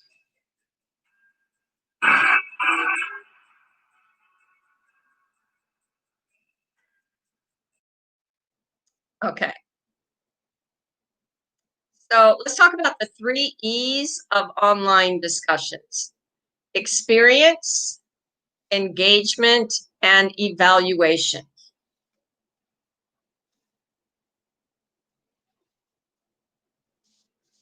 So in the spring, I was teaching religions of the West, and one of the assignments that I give my students is to visit a house of worship. And they're supposed to visit a house of worship, not in their own religious tradition if they have one. And then all the houses of worship closed. So I didn't know how they were going to be able to continue this assignment. But then most of the houses of worship went online. And trying to be a good professor, I decided to attend a Passover celebration in the Jewish faith, and particularly a Seder dinner. So this is me. I don't have my video on because I was taking a screenshot. This was a really wonderful experience for me. I felt like almost like a spy because everybody there was Jewish except for me. But there really was a sense of community, of camaraderie. I learned a lot about the Passover. And the reason I'm bringing this up is because they had this Zoom group chat, and they gave a question. They said, what is the Passover to you in 6 words? And it was a really creative question. And I think my favorite one is slavery to freedom. This is us. Unrecognized, enslaved, struggled, plagues, freed, adventure. So this is an example, and they broke us into small groups, and they brought us back together, and then we were supposed to go eat something. This was conducted beautifully. It was a religious service online, and they used the group chat very creatively, okay? So one of the things we're doing in these discussions is creating an online community, and this definitely happened here. I even made my own matzah. So there I am. There's certain things you're supposed to eat at a Seder dinner, right? And he's explaining what's going on. Okay, so we are creating an online community. We are also becoming an active learner. So you're engaging students. Online programs should foster a sense of community, encourage tolerance of conflicting ideas, require research and citing sources. If you've got, you know, a serious discussion question, they should be looking up research to answer it. And you're enabling students to find their own voices. Online discussions, evaluations. So this is just a snapshot of the discussion questions in one of my classes. So how do you evaluate an online discussion, say in a Google Doc? This is one of the rubrics I use. And again, we will be sharing these PowerPoints, and the YouTube video will stay online. So what I am rating is the quality of their initial response. And you can read this at your leisure. The quality of their response to their classmates, how often they posted, and if they posted on time. So that's a part of their learning, and it should be evaluated. Okay, last thing we're going to talk about is how to create a good discussion question. It's kind of like a good thesis. It's not easy. It's not quick. It takes time and thought. We're thinking about what do we want them to know, think, or do, those student learning outcomes. So get ready, get your piece of paper or your device, because you're going to have one last assignment before I leave you. Okay, we're thinking about those higher level of blooms that analyze and create. We're thinking about why questions. We're thinking about analysis, what caused the characters' actions, including comparison of text and characters is ideal. And I'm going to give you an example of that. It causes that transfer thinking that students need. And it also reminds them of texts that they read earlier in the semester. We're forcing students to go below the surface here. That's the goal. So this is a sample of a really good question, and I'm so excited to be teaching this World Lit class this fall, a class I developed about 10 years ago, but a colleague of mine just made it so much better with these online discussions. So Gilgamesh and Odysseus. If you've taught World Lit, you know both of these characters. So students have read Gilgamesh and they've read most of the Odyssey. I don't require them to meet the whole thing. And this is a creative because they're writing a dialogue between Gilgamesh and Odysseus in which they discuss their interactions with women, their interactions with the gods, their journey to the underworld, or their battles with formidable foes. So I just started a little discussion. Gilgamesh might say, "Oh, you won't believe what the bull of heaven did." Odysseus, "Oh yeah, it can't be worse than Poseidon." So I can see students really having fun with this and learning in the process. This is a good discussion question. Here's another one. So they read parts of the Bhagavad Gita, and they've already read Gilgamesh, they've read parts of the Old Testament, they've read the Odyssey, they've read Oedipus Rex. So in this online discussion, students are asked to write a letter from Arjuna to one of the following characters, explaining how his relationship with Krishna, Vishnu, is similar to or different from the other person's relationship with the gods. This could be an assignment, but it's also a really good discussion question. I hope you agree. Now, this one, tell me what you think. I'm going to look at the chat here.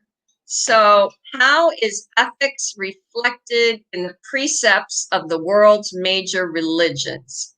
Compare these among 3 of the better known faiths in the discussion. Is this a good discussion question or not? If it is, why do you think it's good? If it's not, why do you think it's not good? I'm going to peek at the chat and give you a minute to chat. Is this a good discussion question? Is this going to be measurable? Are students going to learn from this question? There's a little delay. I'm not going to see answers. So go ahead and put what you think there. And then what I want you to do is write your own discussion question and share it in the chat. So I've given you 2 things to do in the chat here. Tell me if you think this is good or not good. You can use an emoji up or down, or just say great or terrible.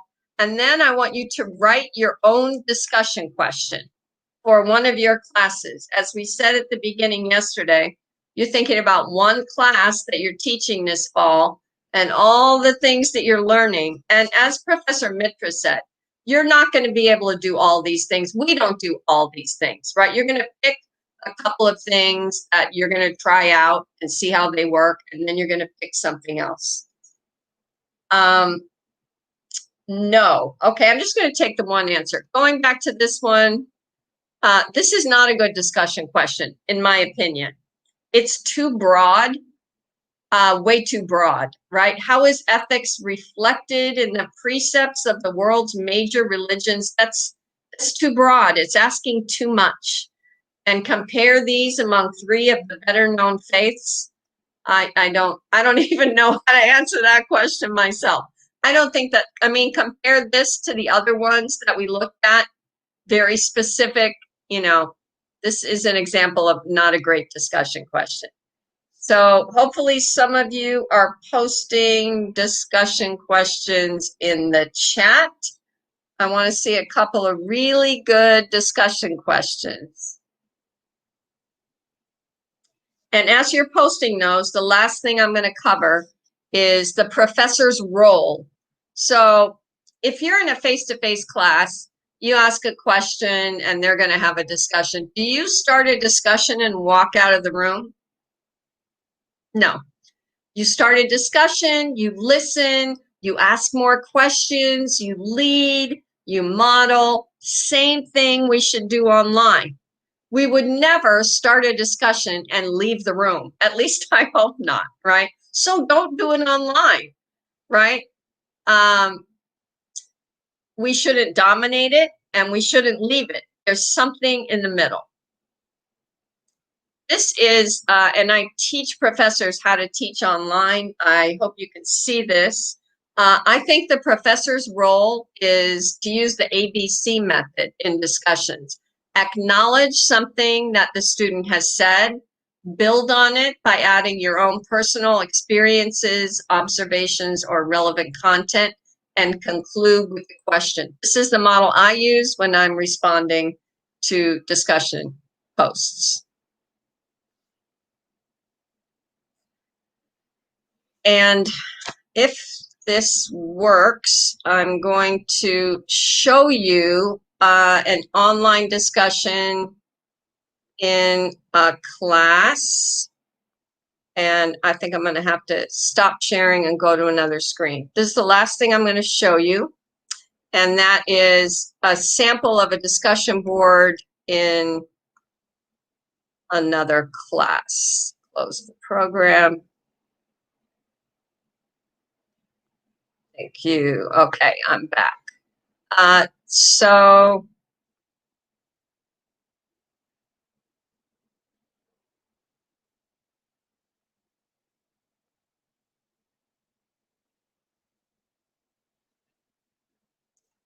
hopefully you can see this screen that I'm sharing. This is the discussion question on Gregor's death in the Metamorphosis.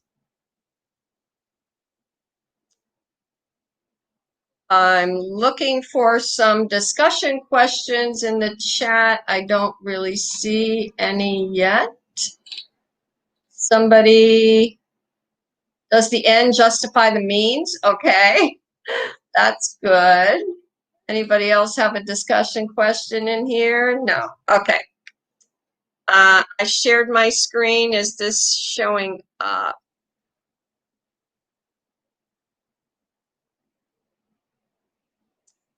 Can you see Gregor's death metamorphosis?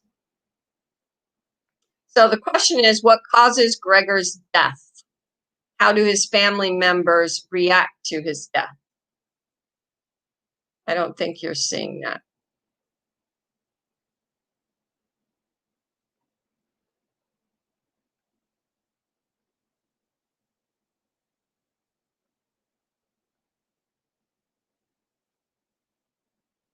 Okay, I think we got it this time. So in a discussion question, you have the discussion question here. Students respond to the initial discussion question. This is the professor in that class. So she's responding to the student. And she says, great job, describing the conditions, dying of a broken heart. Dakira responds to the professor. This right here is a really good example. You have the student, and then another student responds, she responds, the other, there's a conversation going on here, right? They're communicating back and forth. And that is what makes a good discussion question. Not sure if you saw that, but let me get back to my PowerPoint.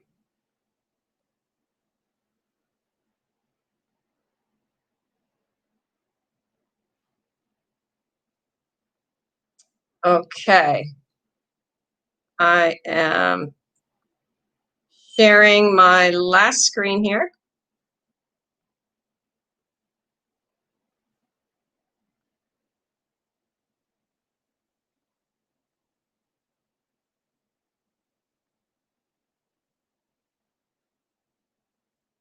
Okay, here we are.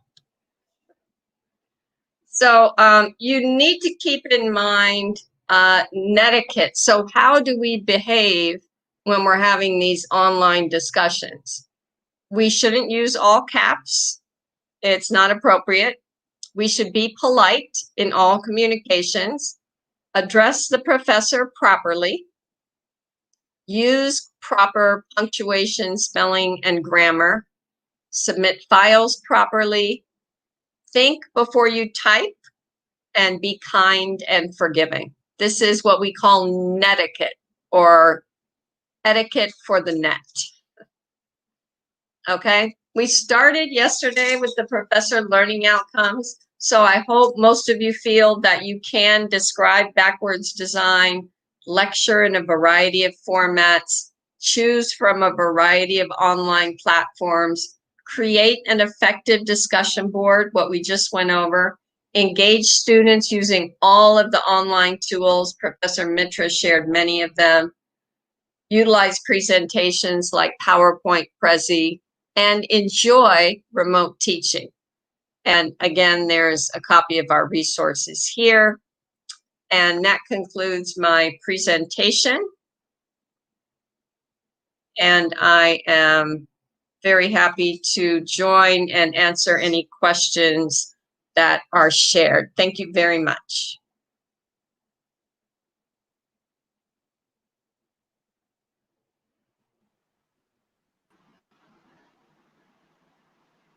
Thank you, ma'am. Thank you for this lovely presentation. And one thing, it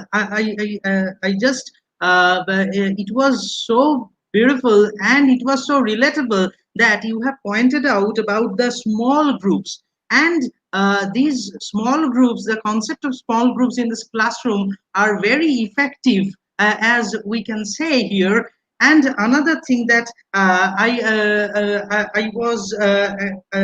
had learned about that black box theater, which is a theatrical convention, which is a form of theater. But when we apply a form of theater, especially the black box theater, to the classroom, here we can share a theatrical convention or a theatrical form when it is used to interact in a classroom, it will be more interactive, and so the theatrical method for the greater participation of the students in the classroom. So that is one of the greatest things that we can do here. The engaging theatrical platforms or theatrical conventions online in this pandemic situation to the classroom to have more effective teaching and learning. So thank you, ma'am, for this wonderful and lovely presentation. As I have spotted this 3 E's, the concept of the 3 E's, which are very effective, and the last E that we can add, that is the effectiveness of the previous 3 E's. And yes, and that is really lovely. We are really enriched from your presentation, and now this discussion is open for questions, doubts. If you have any queries, so you can post your questions in the chat box, and so please, if you have any question, please ask. Ma'am will answer them. So if you have any queries, please ask in the chat box. I have found one question. Yes, from and this question is from yes. This is the question is, though technology is developed, lots of technical glitches there. In that case, how can tackle technical barrier while taking class, ma'am? This is the question. She's asking about the technical glitches and how to overcome. So I think we always have to have a plan B. So ideally, I'm meeting my class, I'm seeing them, but if I can't, if I have a technical problem, that's really bad. But students also might have technical problems.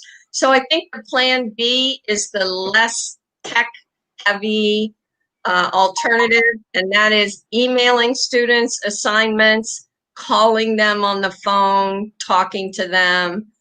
So we always have to have something else ready to go in case the technology doesn't work, right? If you have a video and you can't show the video, you could summarize the video.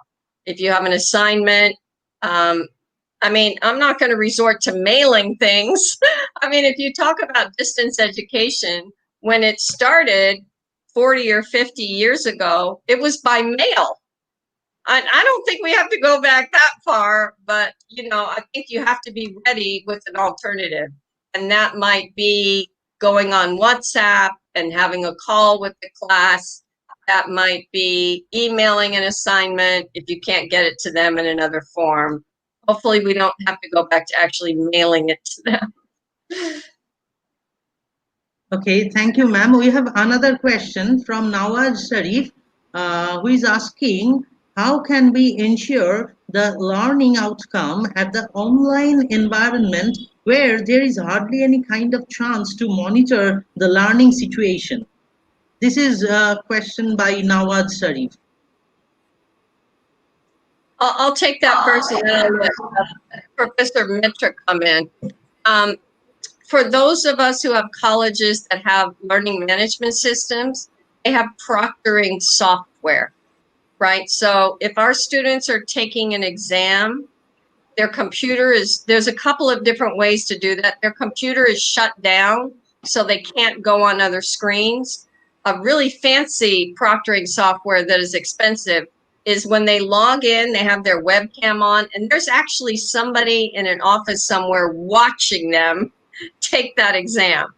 We don't have that, but as Professor Mitra talked about using forms, one thing that I have done when doing an exam is keep them on the video conferencing software and have them take it while I can see that they're sitting there at their computer. But nothing is going to replicate having them sitting in a seat in front of you and looking at them. So that is a concern. Okay. is me. Hello, I'm sorry. My mic was on. Can I chime in on what Professor Sweeting was saying? She was so informative in her present. I learned a lot along with all of you. So as Professor Sweeting just mentioned, it is really difficult. Like, it's not going to be the same, right? So these are the new challenges that we have to accept, and we have to slowly, try to work around that.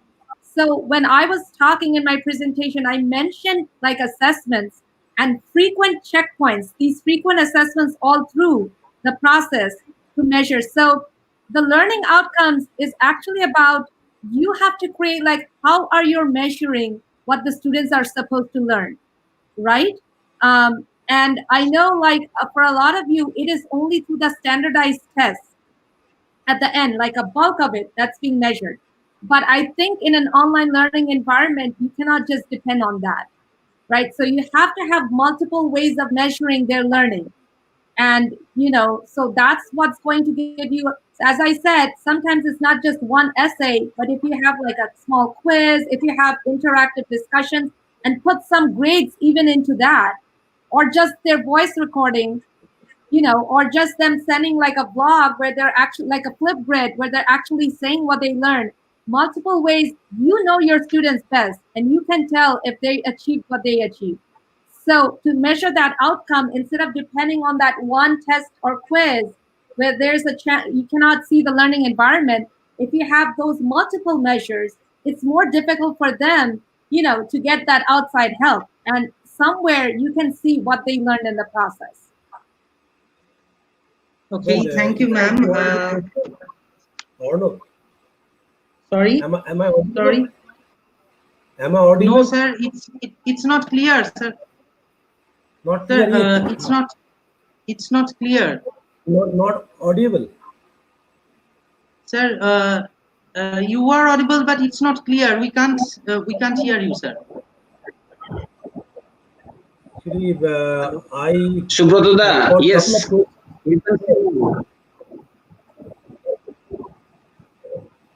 Sorry. Maybe am I not audible clearly? No, sir. You can Yes, yes. right? Okay, we have another question.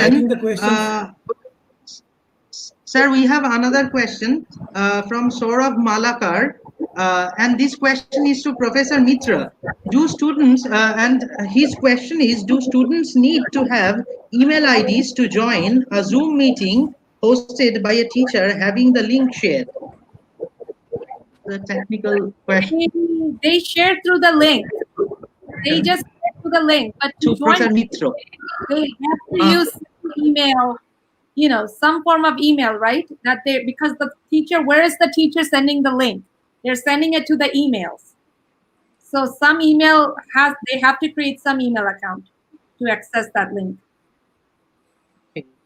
We have another, actually this observation or suggestion is to the organizers. Somebody is asking that and requesting the organizers to organize a workshop like this on English language teaching. He is asking to organize and his question, his observation to the professors and the organizers to engage a workshop on English language teaching. So our honorable head of the department, Professor Anamika Chakraborty ma'am is there. So ma'am,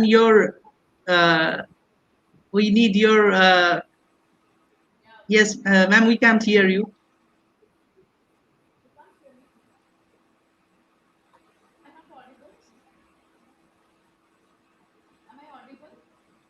No. No, ma'am, no. Yesterday. Yes. No, ma'am, please unmute. I think you're on mute, yeah. Ma'am, please unmute. Yes. No. Am I audible? Yes, ma'am. Sure. Okay. Thank you very much for feeling us giving us this opportunity. We would love to do it sometime, and we would love to have speakers on board with us also. So we'll definitely think about it, and I think it would be very fruitful if we can do it. And one thing, I have one. There is one question I just saw. Someone called Dr. Sheikh Hasina, I think. She was asking, what is the parents' role in this online environment? What should be the parents' role? Something like this I just saw. If Sophia or Katie could enlighten us on what should be the parents' role in this situation. Well, that's one way that the US and India are different, because in the US, we actually have a law called FERPA, FERPA. Don't ask me what it stands for. So we cannot talk to parents, right? It's against the law for college age students. So they have no role in their students' education here in the US. Now in India, somebody else would have to answer that question, because here they have no role at all. So if I can chime in here. So I believe because of the remote or online learning situation, just like our role as educators have become more, like we have become more challenging or more accountability from our side, the parents do have a bigger role to play, right? They have to be the guide and make sure that the environment is there, that their child is really using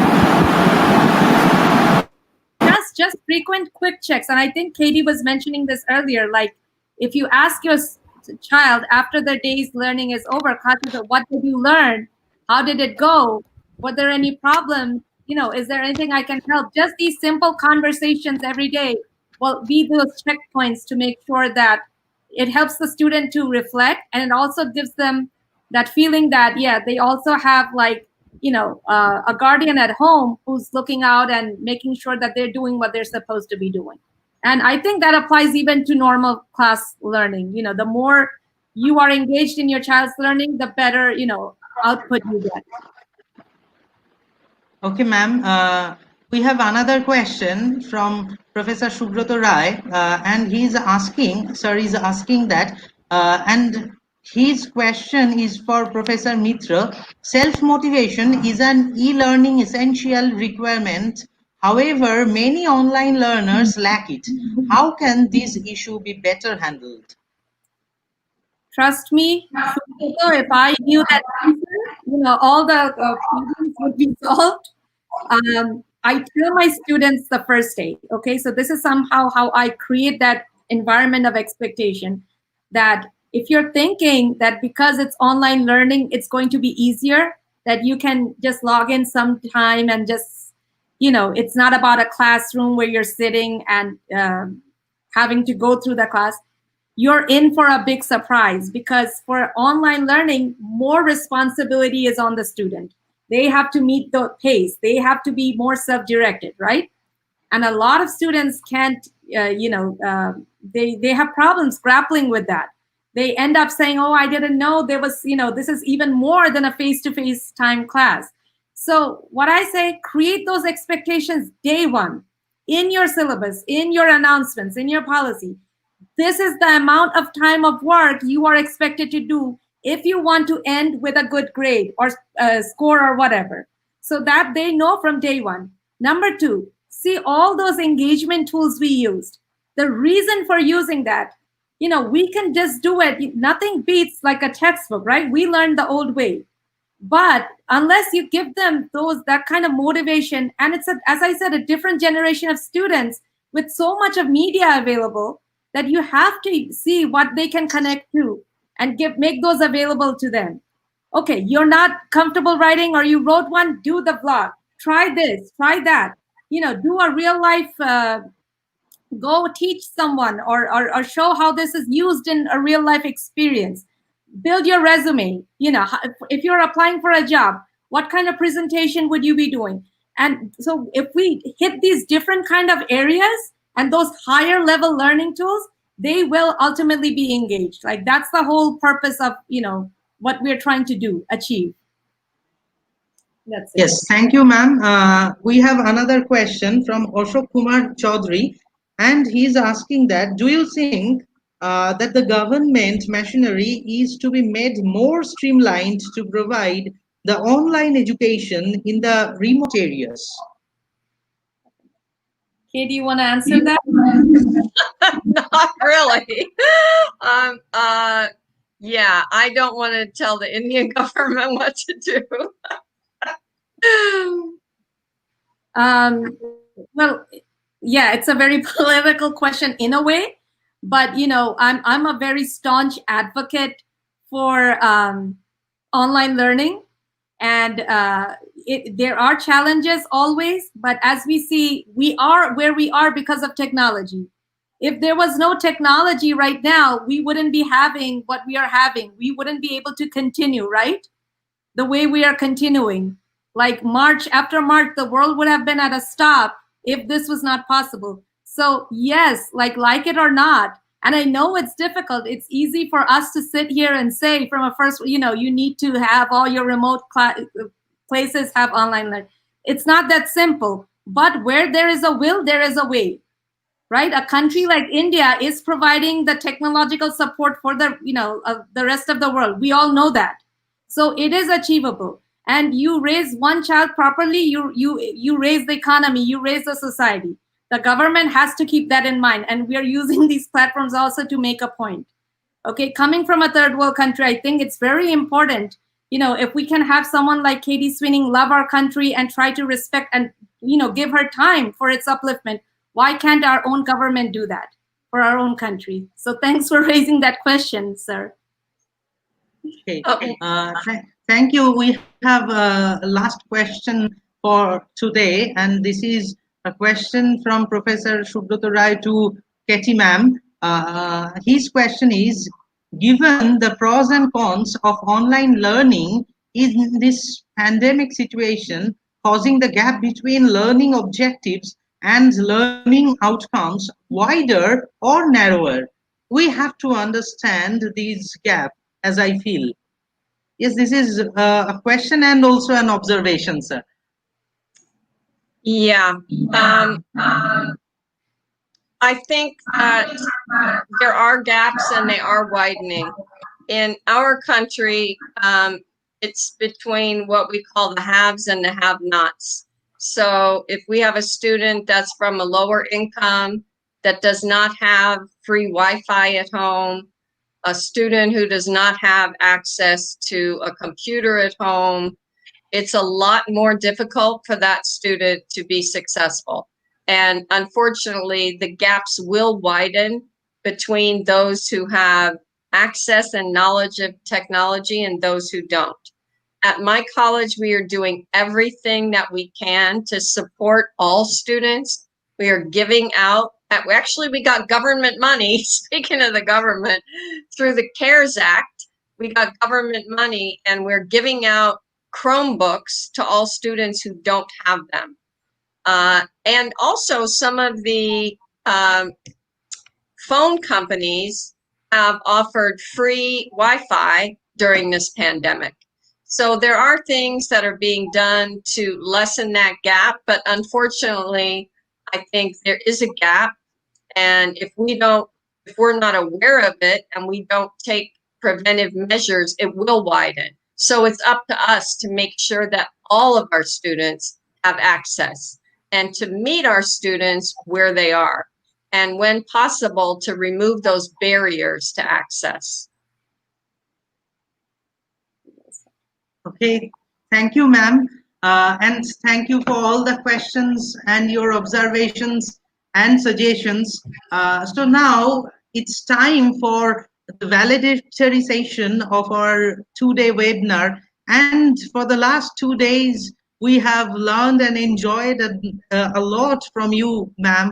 So thank you, Katie ma'am and Sophia ma'am, for enriching us in this and how can we move further in this online environment and engaging students. So it was really an enriching and a lovely workshop. So thank you, ma'am. And now we will move towards our valedictory session. And in this session, I would like to invite Professor Anamika Chakraborty, respected head of the Department of English, Srikrishna College, Bogula, for the vote of thanks and to conclude our webinar and workshop officially. Thank you, ma'am. Thank you. Thank you. Am I audible? Yes, ma'am. Okay. Thank you, Arnav. I would like to keep on thanking all of you throughout the night, but to be very formal. So, Honorable President of the governing body of our college, uh, Mr. Anup Kumar Bhadra, I don't think he has been able to make it today. And respected principal, Dr. Shukdev Ghosh, our most valued invited speakers, Professor Sophia Mitra and Professor Katie Sweeting, my colleagues, my co-workers, my students, and everybody who has participated. It is my privilege to have this opportunity to uh, propose a vote of thanks for this wonderful, wonderful two-day program, the two-day international webinar workshop, which has been organized by our college, Department of English. First of all, I would like to thank, and I cannot thank you enough, the speakers. I start with Professor Katie Sweeting on behalf of the entire college and our colleagues and including myself. I thank you very much for your very rich and insightful lecture, the theoretical aspects that you have dwelt upon, showing us how we can utilize the online platform in overcoming the different challenges that the educators across the globe in their own ways have been facing due to this pandemic. And her presentation, what I liked most, showed us ways through which we might develop new strategies, new ways, new visitors, and use the online platform to the best of our advantage. There is always an advantage and disadvantage, but what she has made us see is that the advantages are pretty higher than the disadvantages. And I also wish to express my gratitude to Professor Sophia Mitra for sharing her personal and practical experiences of teaching in our country, in India, as well as in the US. And uh, as I followed, she has offered us a very wide toolbox, sort of different online platforms, which we, according to our needs, according to our situations, according to whatever our opportunities or whatever, we can use it, because we all know that there is no universal rule book. But from that, she has given us a lot of insight, and she has given us a plethora of this choices that we can make. And what she has made a very important point is that the most important is to make the students comfortable, and to make them understand that this new system of education also has a great scope and potential. And I would like to thank both of you that this two-day program is not only a webinar. You have made it a workshop in the true sense of the term, because you have both of you have been very hands-on.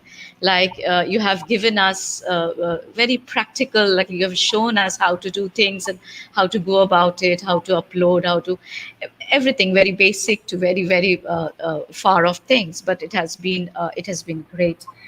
And it is shown that remote teaching can not only be successful, but it can be fun as well. and and the slides and the as for the slides and the presentation, I have been seeing that everybody was asking for it. So I think you are sharing this with us, so Yes. we can in turn yeah, and if they can, the teachers and educators, if they can use it, it will be a very helpful guide for them in this present scenario. And the most thing is that students shall be benefited and hugely, immensely. And thank you so much, both of you, once more. And now I would like to thank the principal of our college and Dr. Shuntakos, that I always say that he never tells a no to us. He's always there for anything that we do, any constructive thing that we do. He stands as a pillar, and it's my heartfelt thank you to you, sir. And I also thank all the GB members, the governing body members, who are always supportive and everything. And I would especially what do I say about Dr. Islam, Dr. Shadijul Islam? Thank you so much, and yet a huge round of applause for you. And I don't know how I don't know how to use precise adjectives like. Anamika, that's just why the point about we need more technological savvy people, right? Savvy people, yes, yeah. And I think the next workshop he should do in our college to educate us and teach us how to be self-sufficient and rely on him a little less and disturb him a little less. And I would like to point out Professor Ronit Mondal, I think, Professor Ronit Mondal, and because of some network issues, he has not been able to come to StreamYard, but he has been hugely helpful in the backstage work, and he has been an excellent coordinator. So thank you, Ronit, so much. And whatever you're seeing in the certificates and whatever you're seeing in Telegram and everything, so he has been helping a lot. And finally, my colleagues, all my department colleagues, my co-workers, thank you so much. And lastly, friends, I would like to say that an event like this does not happen overnight, and once a ball starts rolling, there are so many things to be done, and I thank each and every one of my technical support team, Arnav, Shubhrato, Shadijul, Ronit, everybody, who I was the least active of them all, and the most passive of them all, I must say. So thank you so much, all of you, because without you, this program would not have been possible. Thank you very much. I hope we will get the speakers again for this workshop. No, there was a question there. They wanted some language workshop or so like that. And Sophia, I think, does something very like this. She's into creative writing, right, Sophia? So I think we should have a creative writing thing also. So I hope in future also we are going to collaborate and do greater things. Thank you. Thank you, all of you. Stay safe, everyone, mainly. Yeah. I hope we get through the pandemic. And yes, we hope we get over this. And every day I see the coronavirus record in India, whether even if there is one active person less. And that's the sign of hope. Yeah, that's it gets better. Yes. And we all again face each other outside the virtual world also. Yes, definitely. Let's speak with that hope. Thank you, everyone. Thank you so much. Yes, ma'am. There is a hope, ma'am. Yes, there is a hope. There should always be hope. There should always be hope. Hope is the only thing that should drive us. Yeah. Yes, ma'am. To conclude, if winter comes, can spring be far behind? Exactly. So, thank you, ma'am. Okay. Okay. It was wonderful. Thank you all. Yes, Sophia? Are we still on YouTube or no? We are. I think we can go offline and we can move into StreamYard, right? Ma'am, should I stop live? YouTube live? Yeah. Yes, I think we can, right? Okay. everyone.